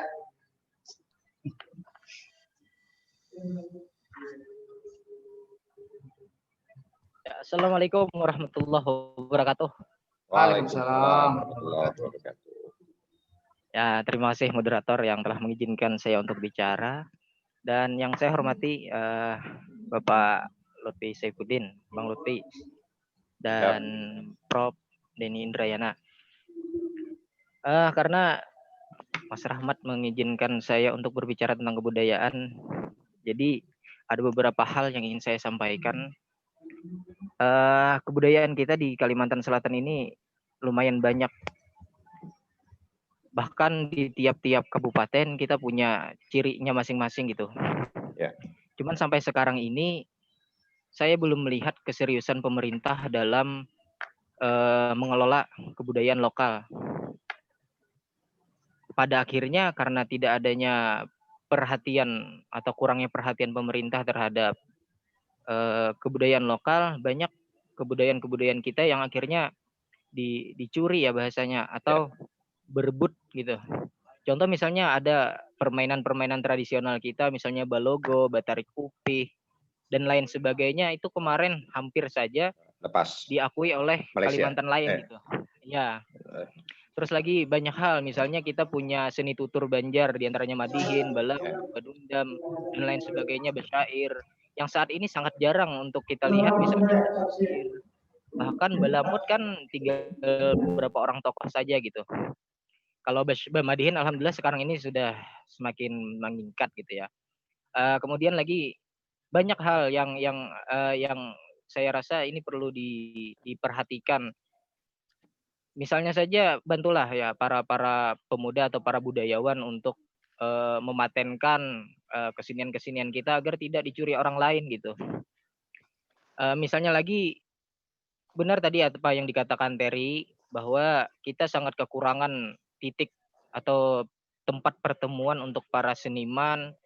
Bagaimana misalnya kesenian kita akan berkembang kalau mereka tidak punya tempat, tidak punya wadah. Sedangkan kalau hanya saja di taman budaya misalnya, tidak semuanya itu yang bisa ke tempat itu. Kita punya kabupaten-kabupaten itu luar biasa, banyak sekali sanggar-sanggar yang ada di tiap-tiap kabupaten. Di HSS misalnya tempat saya berada, ada sekian banyak, ada sekitar lebih dari 5 sanggar yang ada di sini yang eksis. Ada beberapa juga yang sudah mewakili Kalimantan Selatan, mungkin di nasional bahkan internasional juga pernah. Cuman perhatian-perhatian itu ya kebanyakannya para seniman mengeluhnya tidak adanya tidak terlalu diperhatikan, ya tulak-tulak seorang bahasanya kan kayak gitu. Dan ongkosnya ya kakak itu aja gitu. Nah, kadang-kadang terlalu diperhatikan. Nah, itu yang kedua. Yang ketiga, pernah guru saya mengatakan bahwa Julek Larau ya, Mukhlis Maman, orang Batola, mungkin nggak ada yang tahu. Beliau mengatakan jangan macam-macam gitu dengan seniman gitu. ini bukan ancaman ya, cuman ini kalimat yang mesti kita pikirkan karena seniman ini bahasa yang keluar dari mulutnya itu beracun. Contoh saja misalnya sastrawan kita Wiji Tukul, puisinya sampai saat ini menjadi motivasi bagi kawan-kawan mahasiswa dengan ungkapan yang dengan satu kata lawan gitu. Itu kan jadi bahasanya pemerintah ini harus memperhatikan lah, jangan sampai para seniman ini merasa dianggap atau dianaktirikan gitu. Hingga pada akhirnya siapa lagi yang dapat menjaga kalau kita mengandalkan para seniman dan budayawan di lokal saja, tidak adanya peran dari pemerintah untuk menanggulangi ini atau mengelola ini, pada akhirnya mantah ujar orang Banjar tuh hambar gitu. Nah itu. Terus yang terakhir saya mohonkan kepada Bapak Lutfi Saifuddin selaku DPRD Provinsi Kalimantan Selatan, mudah-mudahan aspirasi ini dapat disampaikan kepada komisi yang terkait ya, mengenai kebudayaan dan kesenian lokal ini. Siap. Oke, dan untuk Prof Denny Indrayana, semangat terus berjuang, insya Allah Hijrah Gasan Banua akan menang. Amin. Itu aja. Terima kasih Mas Rahmat. Assalamualaikum warahmatullahi wabarakatuh. Assalamualaikum warahmatullahi wabarakatuh. Baik, terima kasih kepada seluruh pembicara yang sudah menyampaikan unek-uneknya. Kita tinggal punya waktu sekitar 20 menit. Mohon Bang Lutfi ditanggapi secukupnya karena kita akan berebut waktu dengan Prof Denny sebagai pamungkas kita. Siap, Bang Lutfi. Betul. Langsung ya. Assalamualaikum warahmatullahi wabarakatuh. Salam sejahtera untuk kita semua. Ini kalau lihat di catatan saya ada 8 lembar sebetulnya sudah ini dari tadi. Ya. Tinggal dibawa ke DPRD nanti. Singkat saja lah seperti itu. Siap. Bahwa seperti yang judul yang sudah kita sudah ditayangkan bahwa pada kesempatan ini webinar ini kita mengambil judul bahwa selamatkan kita. Lalu ya yang artinya kalau ada yang harus diselamatkan tentu ada banyak masalah ya yang harus diperbaiki ya. Ini tadi mungkin yang sudah diungkapkan teman-teman sekalian ini adalah sedikit dari sekian banyak masalah yang ada di Kalimantan Selatan. Tapi tidak apa-apa, kita mudah-mudahan satu persatu kita bisa mengurai permasalahan ini. Sangat penting mungkin bagi kita juga menginventaris masalah. Ini termasuk yang tadi disampaikan adik-adik GFI. Luar biasa para pejuang politik kita ini merupakan inventaris masalah yang mungkin nanti menjadi bekal Pak Gubernur kita yang baru ini untuk menyusun sebuah RPJMD nanti yang lebih lagi berpihak kepada masyarakat gitu ya. Mungkin hal yang disampaikan tadi juga bisa kita sebut bahwa ini sebuah paradoks di Kalimantan Selatan, bahwa ketidaksesuaian yang terjadi di tengah-tengah masyarakat kita. Secara garis besarnya mungkin bahwa dengan kekayaan alam yang sumber daya alam yang kita miliki, sumber daya manusia yang kita miliki, namun kondisi saat ini Kalimantan Selatan belum juga mapan, gitu kan? Seperti itu. Boro-boro maju dan terdepan, tapi pemudanya saja IPP-nya ini ke 26 terakhir kemarin yang saya tahu pembangunannya. Padahal kita tahu bahwa pemuda ini adalah sosok strategis yang menentukan masa depan kita semua gitu. Oleh karena itu sebetulnya yang harus disiapkan oleh pemerintah daerah untuk menuju Kalimantan Selatan yang maju ke depan itu adalah kepada pemudanya. Nah, ini paradoksnya ya bertentangan dengan itu bahwa selama ini ya anggaran kita, support pemerintah kita ya kepada kaum pemuda ini yang sangat kurang. Nah, inilah yang kita selalu terus kita tingkatkan. Kita tentu dalam 5 sampai 10 tahun ke depan kita sudah akan menghadapi bonus demografi, ya.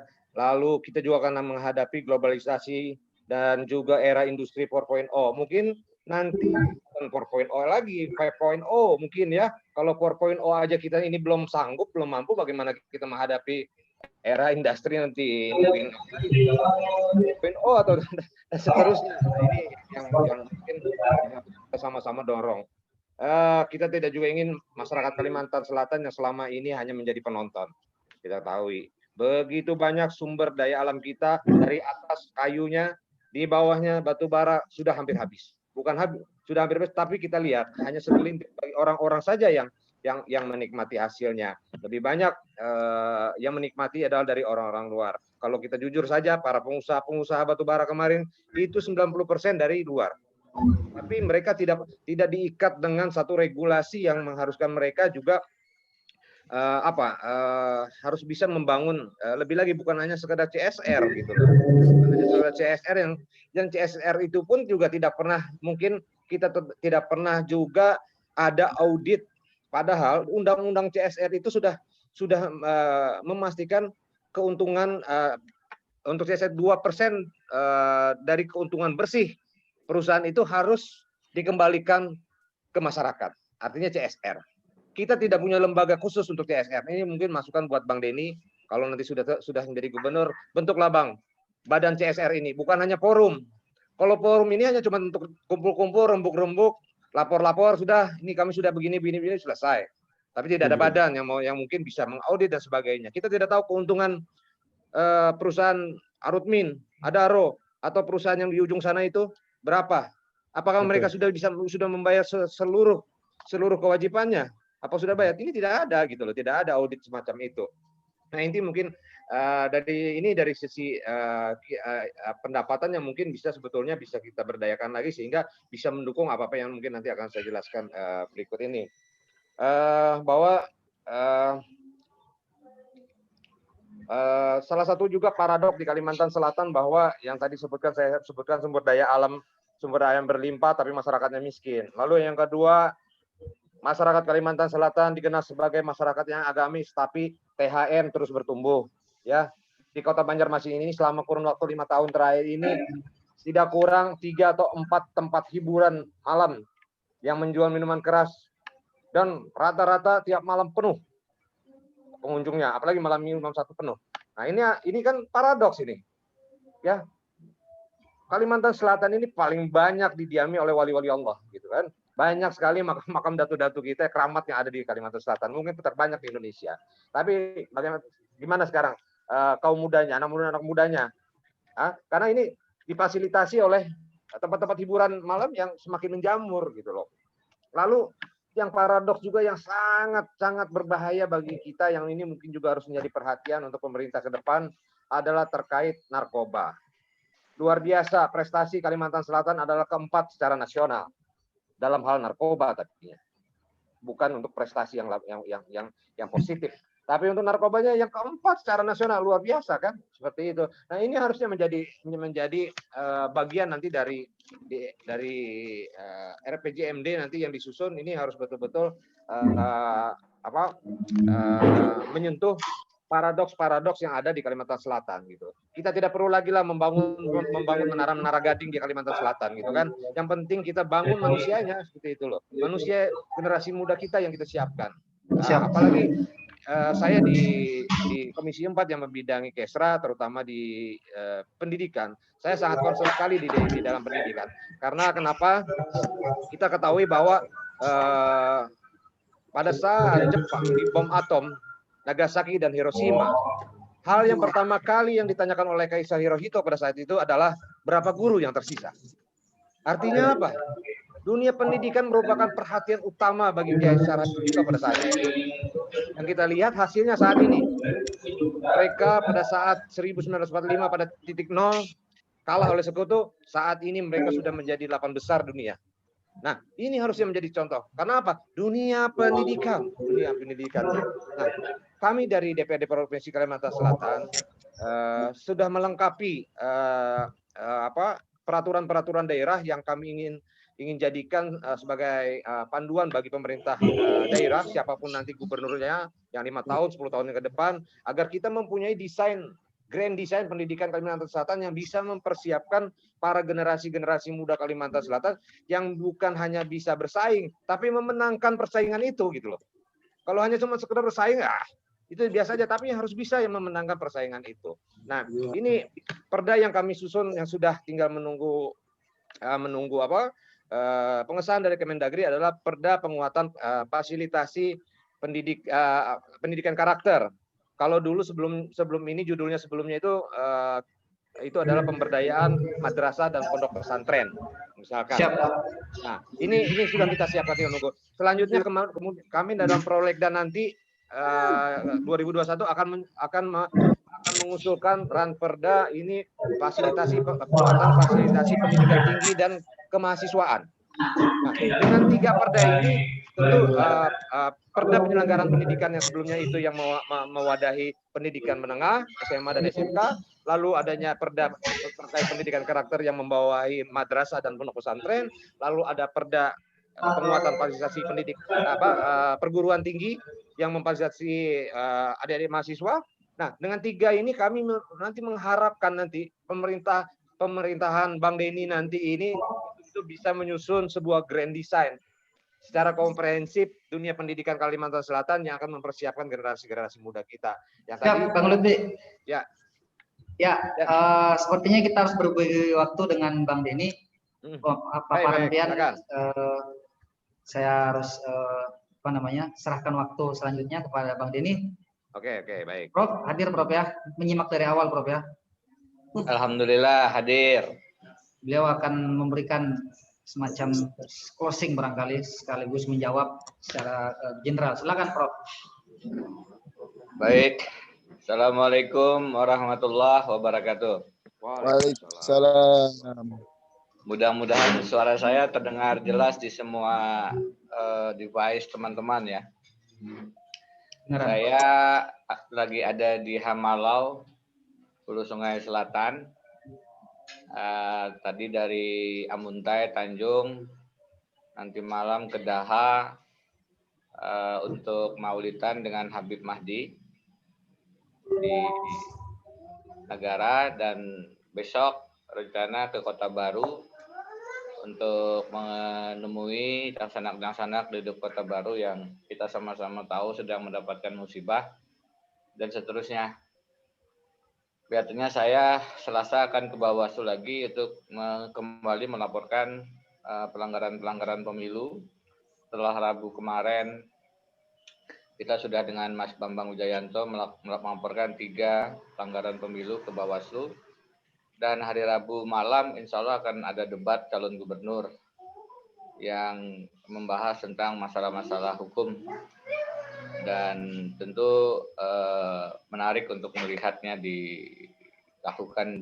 penegakannya dilakukan di Kalimantan Selatan. Bapak-bapak, pembicara, Pak narasumber, Pak Bang Lutfi, rekan-rekan Gerakan Milenial Indonesia, saya menyimak dari awal semua yang disampaikan terkait dengan persoalan-persoalan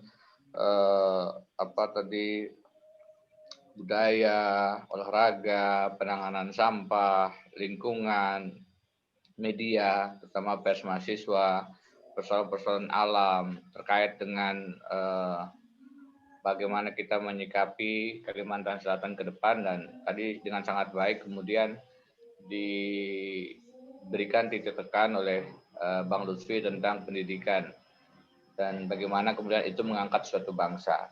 Teman-teman pemuda milenial,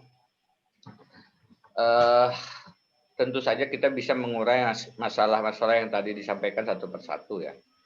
Bagaimana budaya kita tidak mendapatkan perhatian, olahraga juga demikian, penanganan sampah belum jelas kemana arahnya, media bagaimana. Kita bisa membicarakan itu satu persatu secara sektoral, dan masing-masing pasti punya detail rinci yang berbeda dan mungkin juga akibatnya solusi yang tidak sama tergantung masalahnya seperti apa.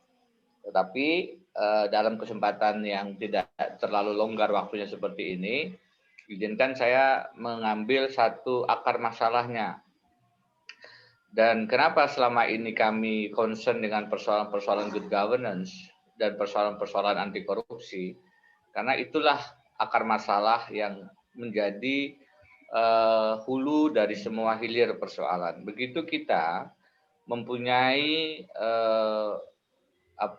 sistem pemerintahan yang koruptif, yang dijalankan dengan bad governance, maka aliran airnya itu akan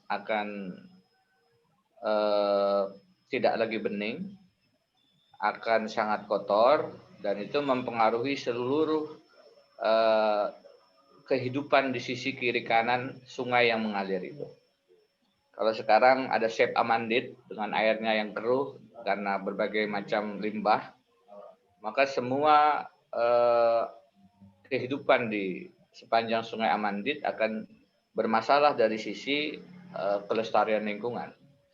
Nah, itu pula yang terjadi dengan berbagai macam pembuluh darah kehidupan kita sebagai manusia. Apakah pembuluh darah kebudayaan, pembuluh darah olahraga, pembuluh darah lingkungan, pembuluh darah yang tadi disebut media dan lain-lain. Semuanya kemudian tersumbat oleh berbagai macam lemak kolesterol yang akar masalahnya adalah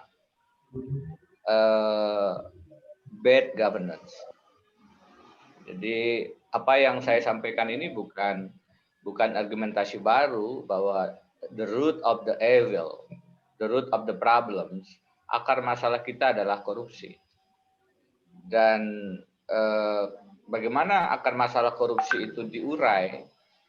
Maka harusnya akar masalah korupsi itu diurai melalui sistem yang demokratis. Sistem yang demokratis lahir dari pemilu yang jujur dan adil.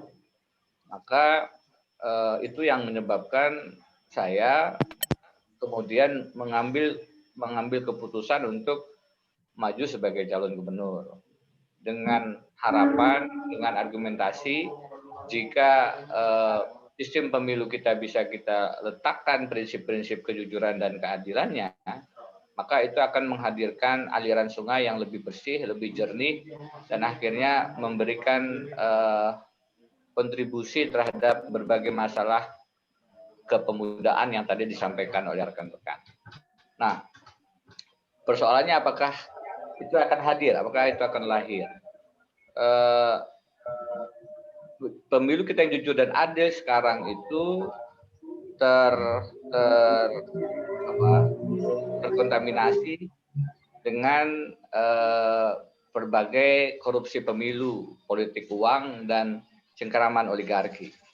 Karena itu dalam 2 minggu terakhir saya mengundang webinar teman-teman anti korupsi, Zainal Arifin Mokhtar, Febri Diansyah, Donald Faris, dan Jumat kemarin dengan Refli Harun, Rocky Gerung, bicara tentang Kalimantan Selatan di tengah pusaran korupsi dan cengkeraman oligarki. Korupsi pemilu kita sudah sampai pada tahap yang stadiumnya sangat memprihatinkan. Satu survei yang dilakukan untuk pemilihan wali kota Banjarmasin di awal tahun itu hasilnya mengatakan bahwa 70% lebih pemilih Banjarmasin itu menunggu serangan fajar, menunggu uang untuk melakukan pilihannya dan memilih berdasarkan uang yang diberikan oleh para kontestan pemilihan umum. Ini satu hasil kajian, penelitian, survei yang metodologinya terjaga dan memprihatinkan karena Kalimantan Selatan ibu kotanya adalah Banjarmasin. Kalau Banjarmasin dengan tingkat pendidikan, tingkat kehidupan lebih layak dibandingkan kabupaten kota lain seperti itu dan akses informasinya juga lebih baik dibandingkan kabupaten kota lain karena ibu kota provinsi dan 70% lebih ternyata ditentukan oleh praktek serangan fajar. Ini bukan lagi lampu merah, ini sudah lonceng kematian bagi kehidupan yang lebih demokratis di Kalimantan Selatan. Jadi itu sebabnya kami dengan sangat sadar meneguhkan prinsip-prinsip anti politik uang. Dan itu sangat harus kita gaungkan terus agar 30% di Banjarmasin yang masih rasional itu tidak makin tergerus.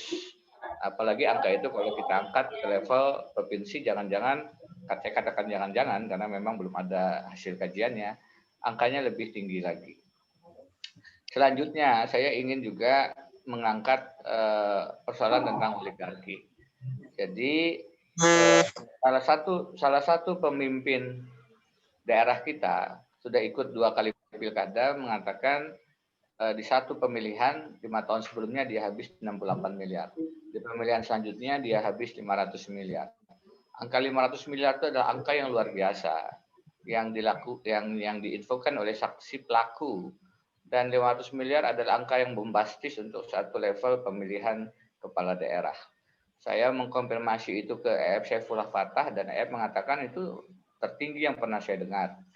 Dan kemudian hari Rabu kemarin waktu Bambang Wijayanto datang ke Kalimantan Selatan, waktu kami meminta beliau menjadi kuasa hukum pelapor ke Bawaslu, satu statement Mas BW adalah Kalimantan Selatan itu nomor 1 contoh terburuk dalam konteks korupsi sumber daya alam. Jadi kalau tadi nomor 4 narkoba dan seterusnya, jangan dianggap remeh statement pernyataan Bambang Wijayanto yang mengatakan untuk korupsi di level sumber daya alam, untuk korupsi di bidang sumber daya alam, Kalimantan Selatan ini adalah nomor 1 terburuk. Itu adalah kabar tidak mengenakan lainnya yang menambah menambah panjang masalah yang harus kita selesaikan, dan karenanya menjadi sangat penting untuk melihat 9 Desember, 37 hari ke depan.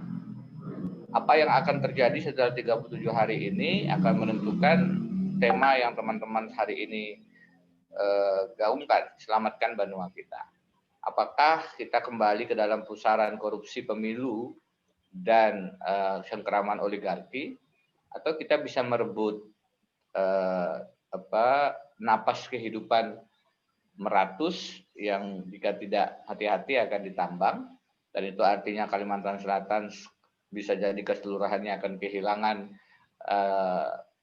kehidupan bukan hanya alamnya tapi kehidupan kita sendiri, karena ancaman banjir yang hari-hari ini saja saya baru hujan 1-2-3 jam kemarin di Amuntai, itu di daerah Kandangan sudah mulai, Hulu Sungai Selatan sudah mulai kelihatan banjir, Balangan sudah demikian. Jadi rentan sekali alam kita ini, dan itu akan makin parah jika memang tidak ada komitmen untuk menyelamatkan Meratus. Salah satu yang tadi disampaikan oleh rekan-rekan milenial. Apalagi juga kaitannya dengan sampah dan seterusnya yang tadi disampaikan. Kita banyak persoalan yang akan muncul.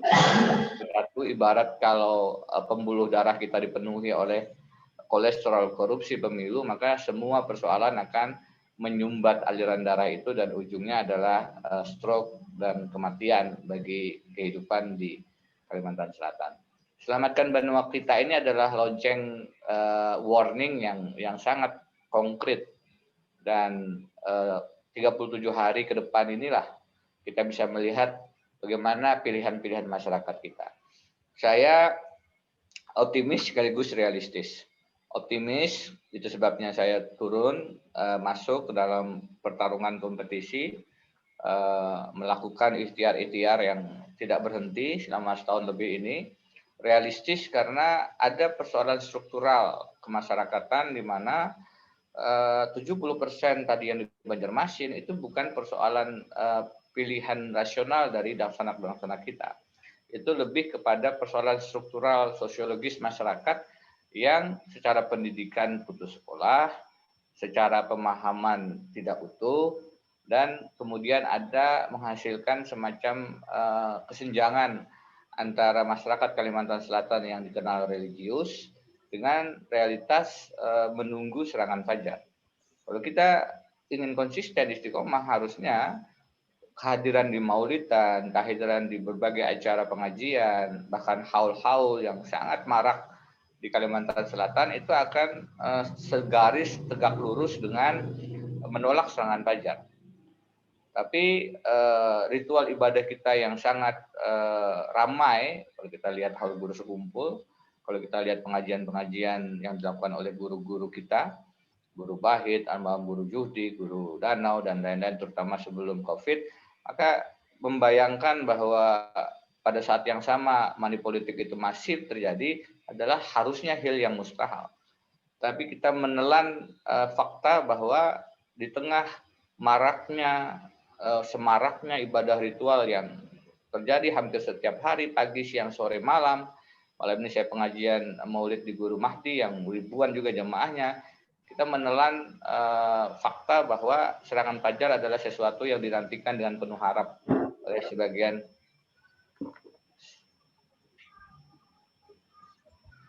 Halo. Ya, Prof. Masuk. Oleh sebagian laksana kita, dan ini berarti ada kesenjangan yang terjadi. Yang kesenjangan itu bagi saya jawabannya adalah penegakan hukum yang koruptif. Jadi begitu penegakan hukum tidak dijalankan, agama saja tidak cukup. Pendekatan ceramah saja tidak memadai kalau tidak ada penegakan hukum yang disiplin. Dan penegakan hukum kita sama-sama kita paham tidak efektif karena memang menjadi bagian persoalan tindak pidana korupsi pemilu itu sendiri. Seharusnya kalau menurut Undang-Undang Pemilu, siapapun yang memberi menerima uang atau barang untuk dipilih diancam penjara sampai 6 tahun dan denda sampai 1 miliar rupiah. Ancamannya tidak main-main, tapi kita tidak pernah mendengar secara masif itu ditegakkan. Karena apa? Karena aparat sendiri merupakan bagian dari pelaku korupsi pemilu itu sendiri. Yang harus menegakkan kemudian menjadi bagian dari pelaku koruptif pemilu itu sendiri. Sehingga kalau kemudian di lapangan masyarakat kemudian tetap melakukan, karena akhirnya dipahami bahwa itu sesuatu yang tidak ada ancaman hukumannya. Kalau ancaman hukumannya neraka saja, itu tidak terlalu konkret sekarang. Kalau ancaman hukumannya hanya disebutkan pemberi, penerima, perantara, itu masuk neraka, itu tidak lagi menjadi faktor penakut sekarang yang ditakuti. Akhirnya di lapangan kita melihat permisivitas, serba boleh. Dan akhirnya hadis-hadis Rasulullah yang terkait dengan suap itu menjadi pajangan saja. Diucapkan tapi tidak pernah dilaksanakan secara konsisten. Itulah pentingnya penegakan hukum dan itulah yang menjadi tantangan kita untuk menghadirkannya di tengah masyarakat yang semakin menurut saya semakin parah. Jadi salah satu rekan Gerindra yang ikut pemilu di 2009 mengatakan lebih bersih, 2014 mulai parah serangan fajarnya, 2019 tambah parah serangan fajarnya. Jadi dari waktu ke waktu semakin membahayakan, dan ini kalau tidak segera dihentikan maka sama saja kita menghadirkan bom kematian atau bom waktu yang tidak memberikan kabar gembira sebagaimana topik selamatkan benua kita yang sekarang kita bicarakan. Rekan-rekan milenial, teman-temanlah yang akan mempunyai Banua di masa depan. Waktu saya tinggal nggak tahu, sekarang saya 47 tahun, mungkin 20 tahun, mungkin 30 tahun, mungkin sehari lagi, tidak tahu. Tapi teman-temanlah yang akan mewarnai bagaimana nasib Kalimantan Selatan ke depan. Itu sebabnya teman-teman mempunyai tanggung jawab dan mempunyai kesempatan lebih untuk merebut ini dari keterpurukan dari cengkeraman oligarki yang sekarang kita lihat dengan telanjang ada di hadapan kita. Nah, 37 hari ke depan, apa yang akan kita lakukan? Saya berharap semua turun dengan kontribusinya masing-masing untuk memilih berdasarkan hati nurani. Siapapun yang dipilih, gubernur, bupati, wali kota, dipilih dengan hati nurani dan menolak betul serangan fajar apapun alasannya, siapapun pelakunya. Dan itu berarti kita akan melawan arus besar kekuatan modal yang memang sudah sangat mencengkram kehidupan bermasyarakat kita dan biasanya hadir dengan kemenangan-kemenangan yang prosedural. Saya menolak kemenangan-kemenangan prosedural semacam itu jika di dalamnya adalah kamuflase dari praktek-praktek koruptif, kamuflase dari pertambangan-pertambangan liar, kamuflase dari investasi yang merusak lingkungan, kamuflase dari kemenangan yang sebenarnya dilakukan dengan cara-cara yang curang. Nah, saya harap apa yang saya sampaikan ini tentu lebih umum, lebih general, tidak menjawab satu persatu isu yang tadi disampaikan oleh teman-teman, tapi saya ingin menutupnya dengan satu analogi.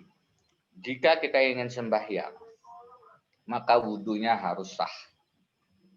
Jika kita ingin menyelesaikan masalah-masalah kehidupan bermasyarakat, berbangsa, dan bernegara, maka tidak bisa tegak takbiratul ihramnya, sholatnya tidak bisa sah jika wudhunya itu batal. Tadi saya katakan kalau kita ingin membenahi kehidupan bermasyarakat, berbangsa kita, tidak terkecuali di Kalimantan Selatan, maka kita harus melihat akar masalahnya, yaitu korupsi pemilu dan cengkeraman oligarki. Karena itu ini harus disahkan dulu. Wudhunya harus sah dulu, baru bisa sholatnya sembahyangnya sah. Wudhu yang sah itu dalam bentuk elektoral, dalam bentuk free and fair election, pemilu yang jujur dan adil. Kalau suatu pemilu dilaksanakan secara curang, maka itu sama saja kita memilih orang-orang yang duduk dalam hasil pemilu itu sebagai pemimpin, anggota-anggota dewan yang dari wudhu yang batal. Wudhunya saja sudah batal, bagaimana kita bisa berharap sholatnya akan sah? Tidak ada mazhab manapun yang kemudian mengatakan bisa sah sholatnya dengan wudhu yang batal. Ya, tidak pernah menemukan mazhab seperti itu. Karena itu penting untuk memberikan nilai strategis terhadap keabsahan wudhu ini. Karena ini yang sekarang dirusak dengan praktek politik uang, etika politik, memanfaatkan program pemerintahan untuk pemenangan dan lain-lain. Itu Mas Rahmat dari saya untuk pengomentar atas apa yang disampaikan teman-teman. Kelihatannya saya sudah lewat waktu yang diberikan sebenarnya. Siap, Prof. Tapi Mas Rahmat memberikan ruang kepada saya terima kasih. Mudah-mudahan ini menjadi diskusi awal, walaupun untuk sekian kita bertemu untuk terus meneguhkan sikap mental perjuangan yang sama, bahwa kita harus tidak pernah patah semangat melawan kezaliman yang saya ingin katakan dengan berat hati nampak nyata telanjang di hadapan kita di Kalimantan Selatan. Sekali lagi saya ingin tutup dengan pernyataan dari Pak Mahfud dan Bambang Wijayanto. Pak Mahfud mengatakan 80% lebih kepala daerah kita itu dicengkeram oleh oligarki. Malah kalau nggak salah 90 jangan-jangan. 80 ya, 80% lebih. Di sisi lain, Mas Bambang Wijayanto mengatakan Kalimantan Selatan adalah potret juara pertama untuk korupsi pemilu sumber daya alam. Itulah level stadium kanker Kalimantan Selatan. Sudah pada level yang mematikan dan kita harus melakukan kemoterapi terus-menerus untuk memberikan harapan hidup yang lebih tinggi bagi demokrasi dan kesempatan-kesempatan kita berkreasi. Siap. Karena itulah yang kita pertaruhkan. Terima kasih banyak Mas Rahmat. Alhamdulillah. Saya tutup dengan wabillahi taufiq wal hidayah. Wassalamualaikum warahmatullahi wabarakatuh. Para peserta sidang milenial, azan telah berkumandang. Alhamdulillah, terima kasih atas partisipasinya. Kita ucapkan terima kasih yang sangat luar biasa, terutama kepada dua senior kita, Bang Lutfi yang saat ini sedang menjadi anggota DPRD. Semoga dalam kesempatan ini juga beliau sudah banyak mencatat dan bisa membawanya ke DPRD untuk ditindaklanjuti. Kemudian Bang Denny, mudah-mudahan perjalanan perjuangan ini terus berlangsung dan mendapatkan hasil yang maksimal sehingga bisa menjadi pemimpin di Kalimantan Selatan dan bisa mengeksekusi segala hal-hal yang selama ini ingin diperjuangkan dan terus ingin diperjuangkan. Terima kasih kepada seluruh peserta sidang. Saya berharap ini bukan pertemuan terakhir, tetapi kita perlu melakukan pertemuan terus-menerus guna menemukan kesepakatan-kesepakatan positif untuk membangun Kalimantan Selatan. Dan tak lupa saya meminta maaf bila ada kesalahan selama memimpin sidang ini. Kurang lebihnya mohon dimaafkan. Salam milenial Kalsel, selamatkan Banua kita, dan salam hijrah gagasan Banua. Oke, wabillahi taufiq wal hidayah. Assalamualaikum warahmatullahi wabarakatuh. Waalaikumsalam warahmatullahi wabarakatuh.